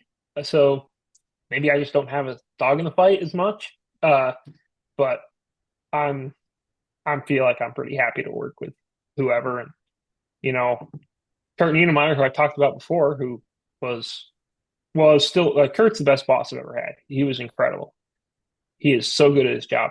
He works for Bass now. Mm. And I like, mean, I still feel like I probably text him a couple times a week, or Mm. maybe not a couple times a week, but like Yeah. Kurt and I, totally good. So Hmm. I think we're all good. Right. Do you know any of the live camera guys from Bass at all? I know a couple who used to run a camera for us, Okay. but I've never been on live there. And Mm. I know some names, but I can't say I'm like super dialed on the live Right. camera crew. Okay. Next question I had for you, is about, so we did mention earlier, you did win an open event in July of 2023, somewhere that one of those summer months. Sounds right. So that was on St. Lawrence River, right? Yep. How did that all play out for you? Was that a 3-day event, I think? Yeah, it was a 3-day tournament, and I fished an ABA there the first day of official practice. And I had the river had been off limits until that ABA. And so I had been practicing in the lake because in theory I wanted to run from Clayton, which is where the ABA was out of, into Lake Ontario. And I never really found him very good in the lake. So I started the tournament, the ABA, just off the place that I had won the tournament, the ABA the year before. Mm. So I was like, well, I'm going to check it on the way out, right? Like it was Yeah. really good last year. Maybe it'll be good. Anyway, I caught like 27 and a half pounds in like an hour. Like it was nuts. Yeah. Best I've ever seen. Um, and so I was already entered in the open, but I wasn't like really even seriously considering like that I was going to win this Bassmaster Open, right? I, but then I weighed in 27 pounds in the ABA. I won that. The next day I woke up at like 3 in the morning because I couldn't sleep, and I just drove to the boat ramp to launch the boat in the rain. So I'm like, well, I'm gonna start practice, and I can't sleep, but I'm so fired up. Yeah. And I it was so it was like kind of the whole week was just kind of surreal.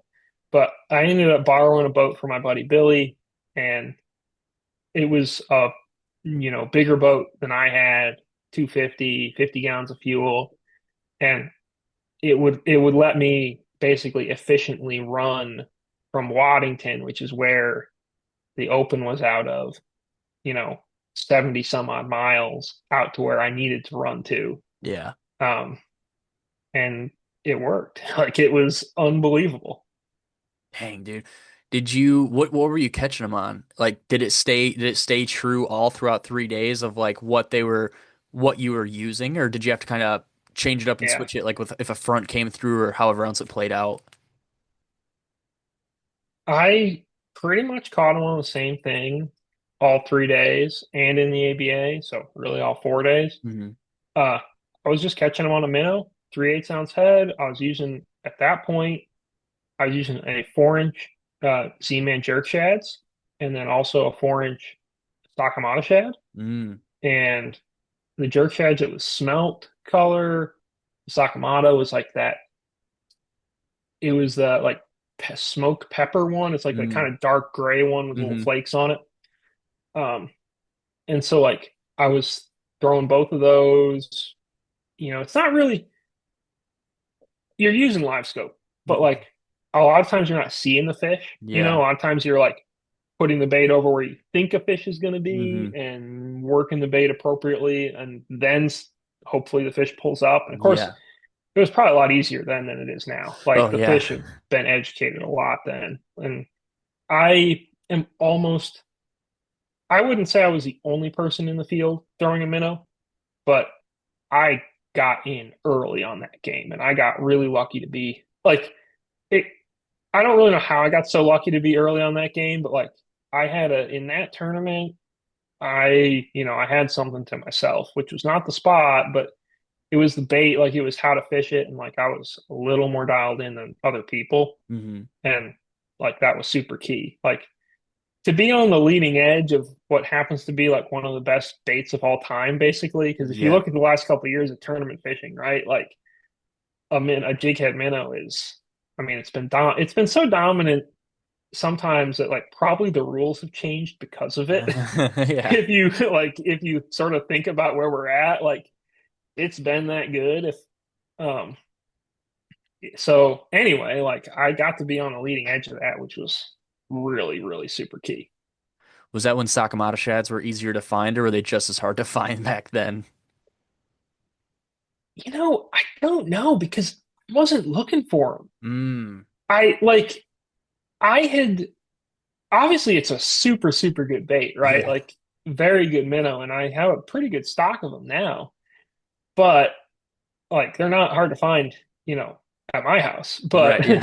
Yeah. they at the time, like I think I had gotten some like packs of 4 inchers because I was like, and I don't even really like the 4 inch Sakamata now that much. It's too small. It like doesn't seem to move like the other Yeah. bigger sizes do. Like I've got other small minnows that I Mm. like, but the for whatever reason, like I just had started throwing the Z-Man because Gussie had won the classic on it, right? Hmm.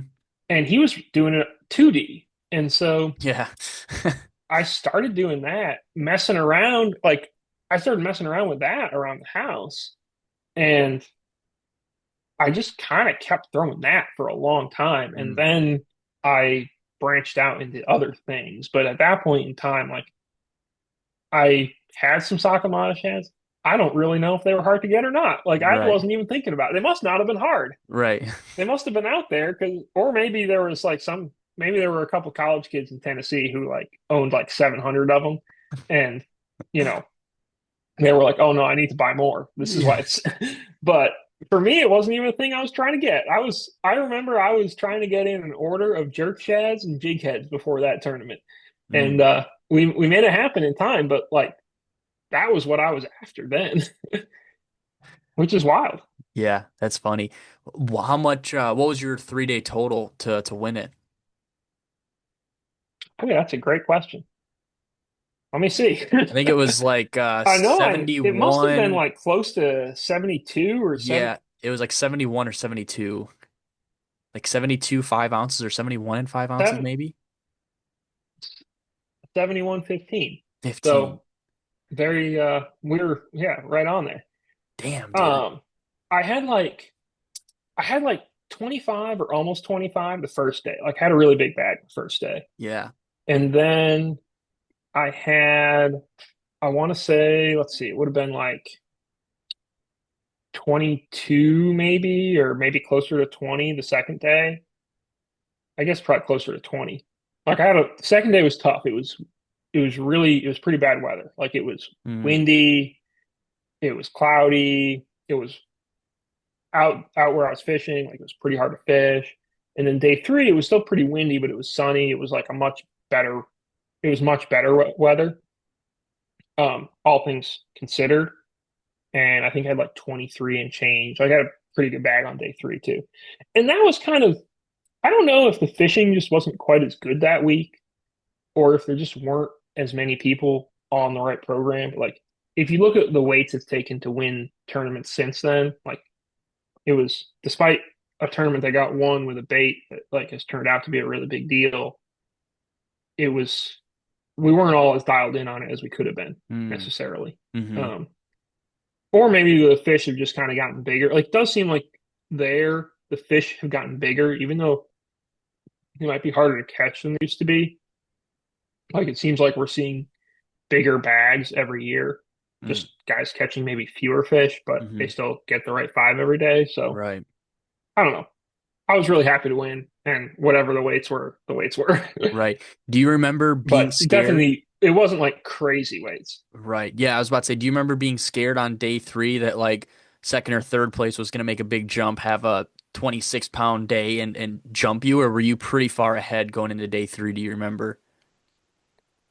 No, so I went into the day three in second place. Oh, okay. I was I was behind Corey Johnston in second, and so going into day three, I I was just going to fish as hard as I could, and I didn't really think I was going to win Mm, because you know if you know the Johnstons, like Corey and Chris, they never really have a bad day there. Like they always catch them there, and so like when I got back to Waddington, I still fished until like 2 minutes before I had to drive in. Like I was like drifting a Carolina rig in the middle of nowhere yeah. because I was like, I need to catch more fish. Like I never really felt, I guess, scared. I just felt like there's no way that it's crazy that I'm in this position, if that makes Mm, sense. yeah. And then when I got in and my marshal told me that, like, he's like, I was like, so how did I do? What happened? He's like, I think you're gonna win. And I was like, are you kidding?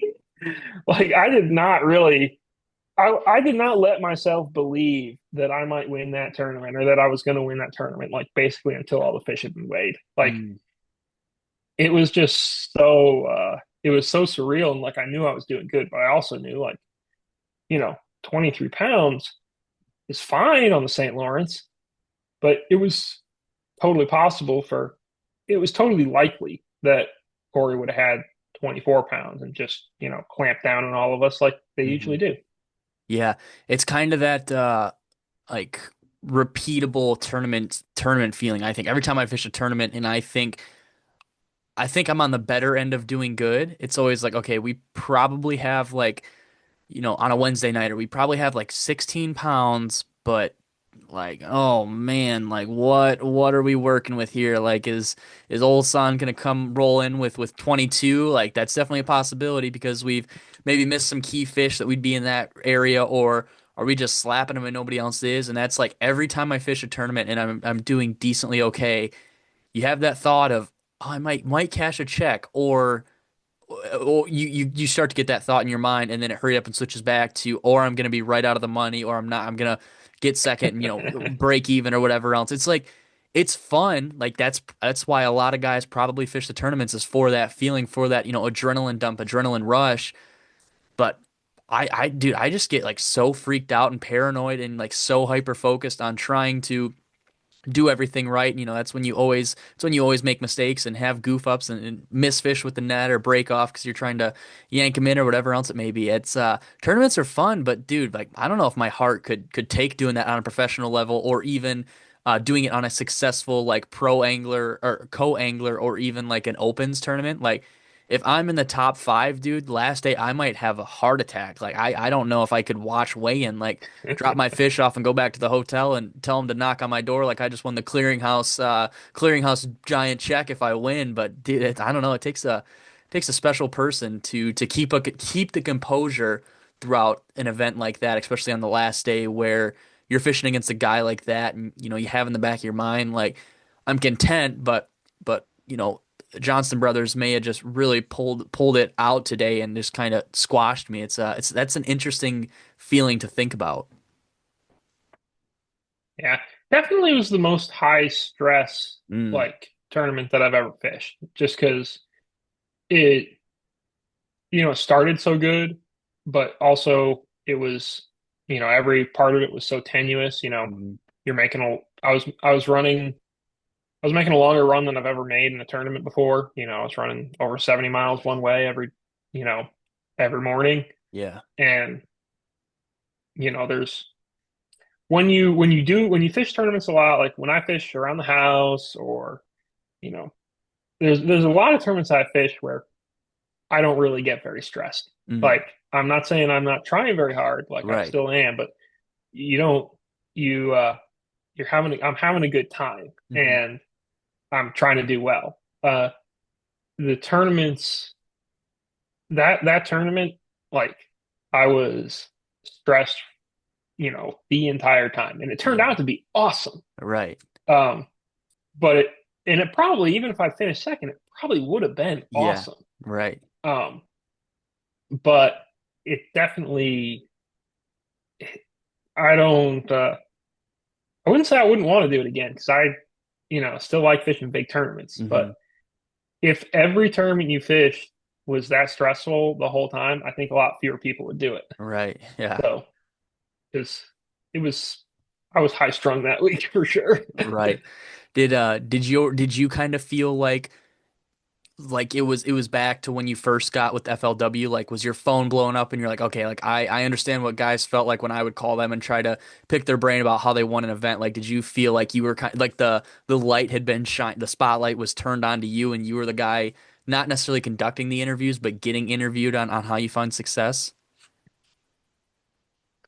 Uh, no, it wasn't. It really wasn't that weird because like I have talked about like it was just me talking about fishing Mm, basically. Um, it was really not bad because at the time, like I honestly, I was talking about fishing or whatever. I knew what quotes I wanted to needed to be in the stories, what yeah. what I should say, stuff like that. And I also, I know my place in the ecosystem, right? Like Hmm. it was a guy who won a tournament near his house, and maybe he'll catch some more fish, but like I wasn't in the classic, Yeah. I Yeah. wasn't going to win AOI or anything like that. Like, Hmm. not that I'm really grateful to still be talking about it sometimes, but Right. Right. it's also one of those things where lots of people win tournaments every year, Hmm. and you can't, unfortunately, there's like probably 5 or 10 people on Earth who remember all of them, and Right. most people, it's like just sort of, oh, guy won a tournament, there it goes. Yeah. Yeah, yeah. I kind of feel like if you talk about it too much past a certain time, you kind of Uncle Rico in it. Like, never expect to win another tournament because I just talk about this one. I talk about this one every You think I should Thanksgiving and unpin every it? Christmas. Oh man, there was one more question I was gonna ask you, but I can't remember what it was off the top of my head. I guess if anybody is intrigued or like any young listener, guy in college or whatever else it may be, if they're intrigued with getting into the industry, whether it's maybe not necessarily the fishing side of things, but more so kind of like what you've talked about, like the writing, the digital formatting, or insert career opportunity here. How should somebody today go about it? Is it prevalent to be active online and kind of talk about tournaments, or kind of like how would you go about if you had to restart today? How would you go about trying to stick out in the industry and maybe get offered a career path with FLW or Bass or whoever else it may be? Yeah, so I think for me, it was I kind of stumbled into my career a little bit by Right. accident. Yeah, yeah. Um, I will say. So I didn't like have a path where I said this is gonna work, or this is my theory. I think that I pretty much always say this. Like there are a lot of very good photographers. Um, it's not I'm not saying it's not hard to find a really great tournament coverage, photographer. Like they're not a dime a dozen. The best ones are really, really, really great. Like, you know, I'm so thankful I get to work with Rob Mansura. Like Hmm. Rob is, he's innovative. He is super hardworking. He is a like really, really, really good photographer, and he knows a lot about bass fishing. Like Rob is, fantastic. I don't know there's a, tournament photographer who's better than him, but there are lots of people who are pretty good at taking photos. And some who are really great. And like I would just say that is probably a little bit trickier place to break into and like have long-term stability at, if you're trying to mostly work in fishing. If you can take photos and write, and like if you can write and know the difference between a swim bait and a spinner bait and a Yeah. chatterbait, I mean, man, you're cooking with gas. Like it's pretty hard to find someone who can really write about fishing and write pretty clean. And Mhm. I'm not sure too many people come out of college writing really, clean and well, Mhm. but it's not as easy as you would think to find someone who can write about fishing. and know about fishing. And so Mm, if you can pull those off and have that combination, like that's a great way to go. Now, as far as, being in the right place at the right time to land a job, well, I have no idea. Like we have not hired that many people over the last, 5 or 10 years, right? hmm Like we've hired some and we've mostly it I wouldn't say it's been a totally random process, but it's not something where I can say, do all these things and you're going to get hired. Right. But I think the photography side of things is a totally reasonable way to try to go. hmm But I think if you can combine that with some good writing skills, you're in much better shape. If you want to be the guy who runs around with pro anglers and makes and edits YouTube and like shoots and edits YouTube videos, that's a path. Now, that's also a ton of travel and a ton of work. Um, but if you want to do that, that could be, a pretty reasonable thing to go to as well, because there's, it seems like, in like the pro fishing game, the tournament game, that it doesn't seem like video is really going away, right? hmm Like, hmm I don't know what'll happen. I mean, I'm pretty sure that there's going to still need to be some people who write about fishing, but we also are probably having fewer and fewer outlets that really write about fishing Right. every year. So I might be advising someone to get into an industry that's going to get replaced by ChatGPT. hmm Um, and you definitely still need to have people on the water to shoot photos, but do you need dozens of them? Maybe, maybe not. But the video side of things, that seems to be a place where like companies are really interested in it, hmm pros are really interested in it. Like they feel like you need to have a YouTube channel, right? You feel like you need to have that content. And so if I was going to try to break into like tournament, the media side of tournament fishing, I don't know if that's the lifestyle you want, but that might be the easiest place to like get started. hmm Although not having done that, I'm not sure that you want to take my advice on that. I don't Right. think Yeah. it's something that I would run out and try to go do, hmm but it might be somewhere to look into and explore and talk your way through it a little bit because mm there is definitely there's probably as much opportunity there as there is in almost all the other sort of mm. side aspects of media coverage for tournaments. Yeah. Yeah. That's kind of where I thought you'd end up with that. Is kind of the more so the video thing. Like you said, everybody wants video coverage. Everybody wants ads filmed.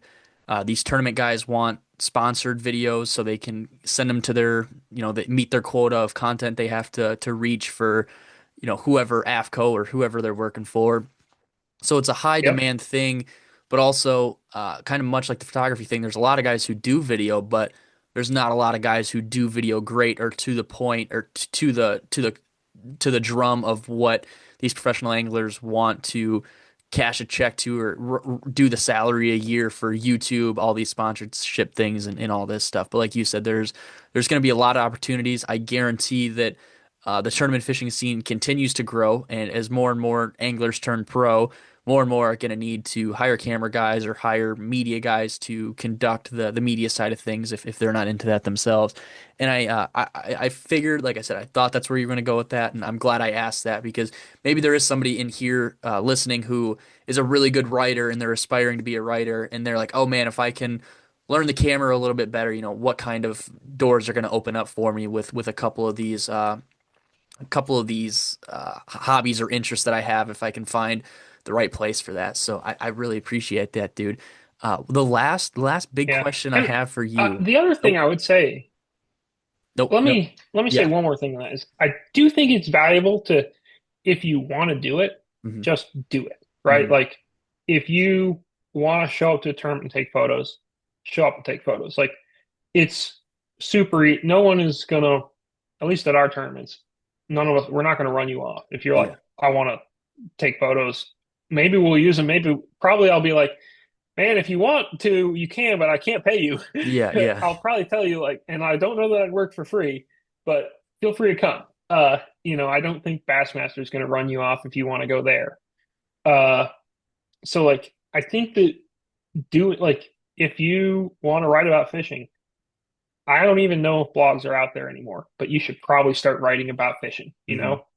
If you want to do video stuff, you should probably do video stuff. Like, I think you can, wouldn't say fake your way into it, but like, just like you've done in a lot of cases, like if you're doing the work, Yeah.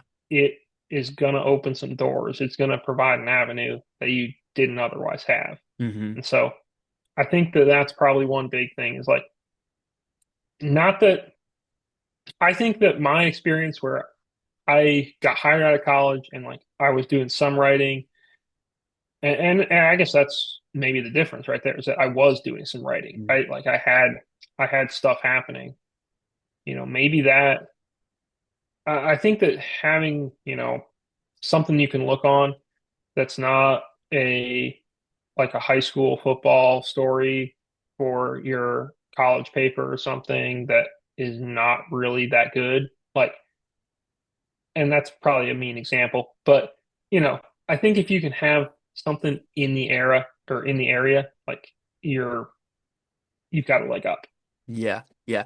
Actually, while you were just t twiddling your pen while you were saying that, when you're writing, are you doing like a lot of pen to paper stuff, or is it all typing, talk to text, memos, that sort of thing? It's all typing or Yeah. a lot of for most of my writing, I use either the call record on my phone Hmm. or I use just voice notes and Hmm. then I transcribe it, for quotes. Yeah. Uh, I literally keep a pen and a pad on my desk for taking notes during podcasts or if I just whatever, I Yeah. just take notes. And that's pretty much the only time where I actually write a thing. Like mostly I'm just, typing or punching away on the phone. Yeah, okay. And then the thing I wanted to add just to kind of wrap it up is like if you guys are interested in this, and Jody kind of just mentioned how FL or MLF doesn't necessarily have a bunch of job openings and stuff, but that isn't to say that when they do have a job opening, if you start filming or taking videos or writing like right now, and in 2 years they have an opening for something that you've been going for or Bass or whoever it is and you guys have a backlog of work, like a portfolio, that's the word. If you have a portfolio that you can send and Yeah. like here, like this was the first tournament I showed up to Saginaw Bay and I was a camera boat with my buddy and I filmed some videos of Alton or I took some pictures of Alton Jr., whatever else it may be, or I wrote an article. If you have like a backlog of work of previous work that you can show and be like, hey, I've been doing this for 2 years. This is how far, this is my first video. This is my video now. This is like what I've been doing. This is what I've been like working towards. I think that has a like a heavy presence in I say this like looking at it from the outside in, but if I had a job opening and somebody was like, "Hey, I've been doing this for 3 years. I'm self-taught. This is all my work." I'd be like, "Okay, like this guy has obviously known he's wanted to do this. He's stuck with it for free. He's gotten so much better. Like maybe this is an avenue for him. Maybe not necessarily the avenue for us, but if we show interest and like we like and he like realizes like okay, this wasn't a waste or like I'm going about this the right way. I just think a portfolio is definitely the way to kind of open doors that may be cracked a little bit if that makes any sense. Yeah. And I think it's important to, show that you got some passion for it Hmm. because and that's what a portfolio does, especially if it's, a lot about fishing. Because like, there's times where you got to go in the water and it's 40 degrees and raining, and really nobody wants to do that. Yeah. But if you don't really like tournament fishing, if you don't really Hmm. like fishing, you're going to want to do that even less. Yeah. And so I think it's, if you are, if you're going to last in doing tournament coverage, it's pretty good odds you're like really into it Hmm. because you're not going to get rich doing it. I Yeah. guarantee. You're right. And you also like are going to have to work in some really bad weather, Hmm. which is never fun. Right. Yeah. And then Jody, last question I have for you, dude. If you could recommend me anybody to interview or to have a guest on for the podcast, who's like one or two people that come to your mind when I ask you that? Like just good people that you would want to hear their story or you want their story to be shared. Hmm. I mean, so one guy is Mitchell Ford, who writes for us. And Mitchell, he fishes a little bit. He just had a kid. And he is, in my opinion, the best writer in bass fishing right now. Mm, He is so good. And he really just writes. Like everything about him kind of bucks the trend of what I just said. yeah. But he is incredible. I would be interested to hear more about how Mitchell got into bass fishing. Okay. Like, and I know some of it, but like he would be a very interesting guy to talk to, I think. I think that otherwise, I don't know. Like, I really, I really enjoy the episodes that I like the best that you do are like ones with builders Mm, because I feel like one, you get like an interesting look at personalities. mhm. And so many of there are some very unique personalities in probably like bait making in general. Yeah. But I don't know that I know like the guy to interview for, you know, a lure or something like that. Hmm. Um, What about an angler? Ron Lappin might be an interesting guy. Ron Lappin. Uh, Ron Lappin is retired. He used to work for FLW. He ran tournaments for a long, long time. Okay. He might have some good stories. Um, he's also just a really nice guy. He's like just he was really good at his job, still Mm, is.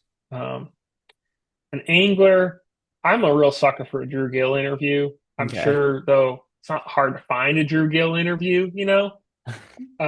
But I guarantee you, if you talked to Drew about glide baits for like an hour, you'd come away being like, "Wow, I just learned a crazy amount about Mm, glide baits." Even hmm. though this is a guy who says that he's terrible with them, he's Yeah, scared of yeah. them, he doesn't like throwing them in tournaments, yada yada yada.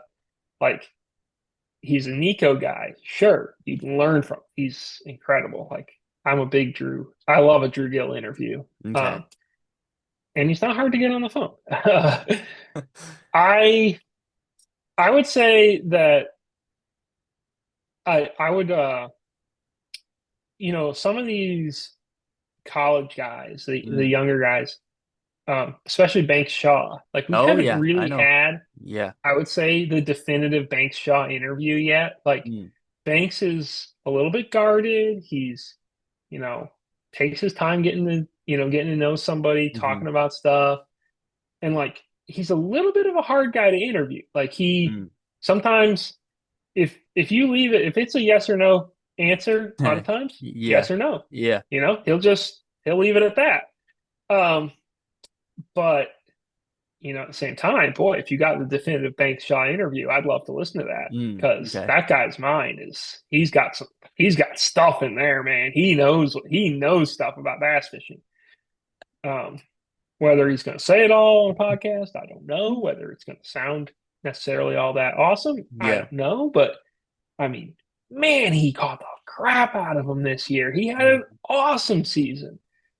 Um, and if you could really, dive into that, I'd be all ears. Okay. Okay. I wrote all those names down because I'm intrigued. Gonna check them all out. When I ask, I think you're maybe only the second or third guy I ask. I usually forget because it's an hour and a half, 2 hours into a podcast, and it's always the last question I want to ask.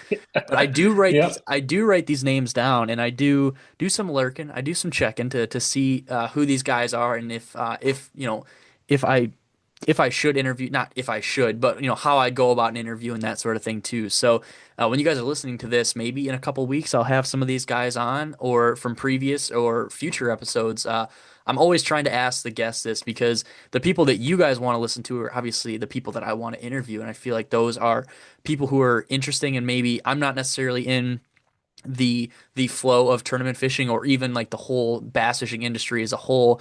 I just am a part of a very small niche. So if I can broaden my audience like I want to, I obviously need to broaden my interviewees. So this is the best way to go about it. But Jody, man, I appreciate you coming on. I'm glad we got it to glad we figured it out and we just buckled down and said, okay, we're gonna do it. We're gonna do it on Thursday, 6:30. Let's let it roll. And it worked out perfectly too with your schedule. And hopefully uh, what'd you say? Like the second week of January is when you'll kind of start doing all your stuff for the new year, for the upcoming year. Yeah. Well, let me look at the calendar and I will tell you whatever is happening. Let's see.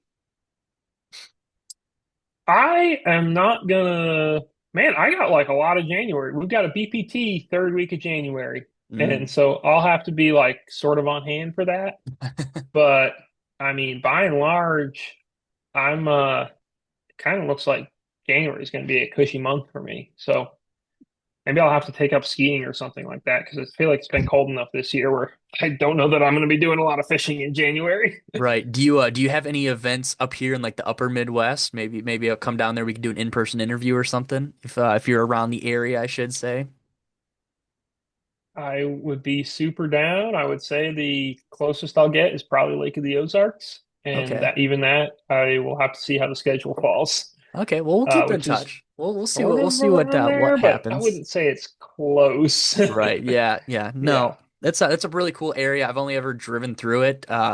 But I'd be if you're in that if you go down to that event, I would be down to come down there and pick your brain and have a good time down there. But dude, I like I said, I appreciate you coming on. I appreciate us getting this all squared away and doing this episode. I think the listeners are really going to enjoy this because this is something that I've talked to some tournament guys, like I had Cooper on and a couple other tournament guys, but I've never had anybody a tournament guy who's also behind the scenes or helps run the scenes. Like that's something that I don't think I've really tapped into.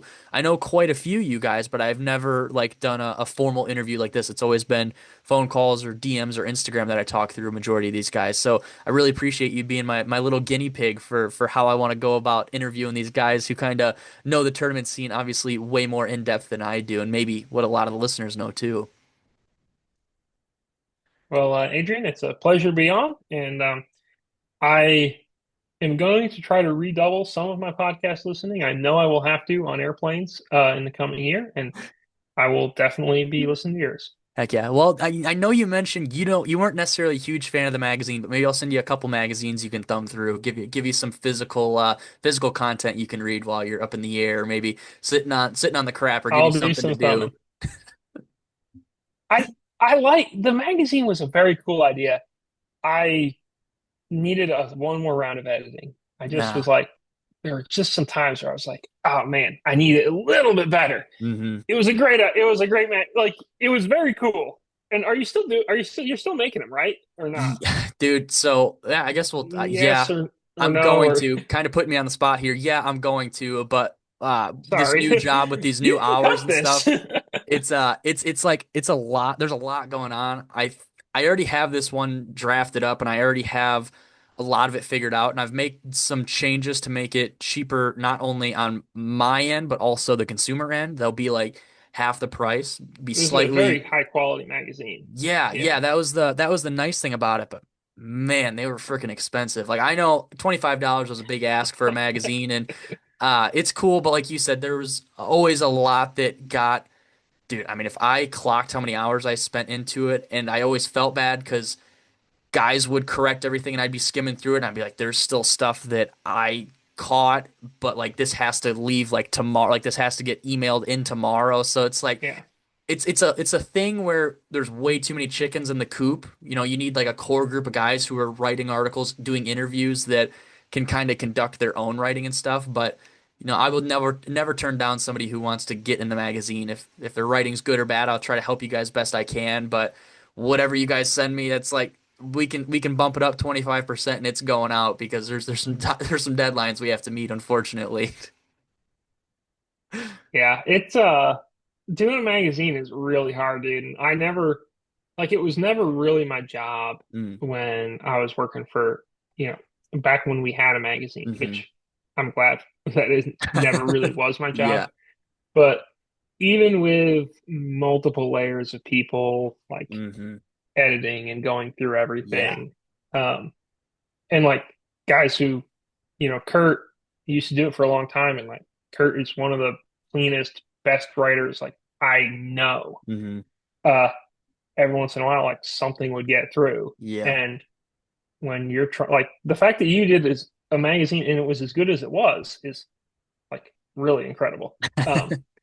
And it was I was like when I got it, I was like, wow, this is really cool. And then I started reading. I was like, oh, this Yep. annoys me. This annoys me. Yeah. Yeah. And it was just because I have a Mhm. brain perfectly suited to Yeah. see a typo and Yep. think, oh no, not oh look at this cool bait.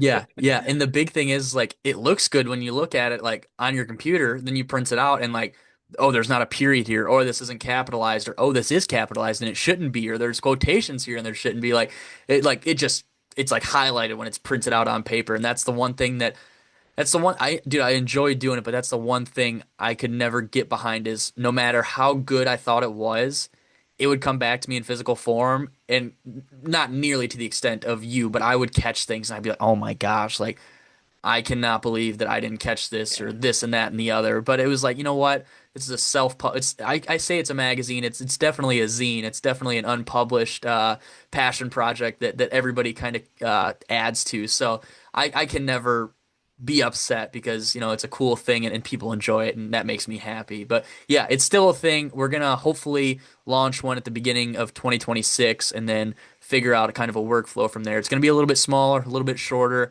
but it'll be more cost efficient and I think we can put out more than what we had before. So I'm really excited about that. And yeah, dude, I was gonna make a post about it, but it was way easier. If somebody made it this far into the episode, they just got a little early update than what They anybody earned it. else will get. I like it. Cool. Well, I will stay tuned. Heck yeah, man. Well, as always, guys, thank you guys for listening. I hope you enjoyed this episode 210. And as always, we'll see you guys next week on episode 211. Thank you guys. See ya.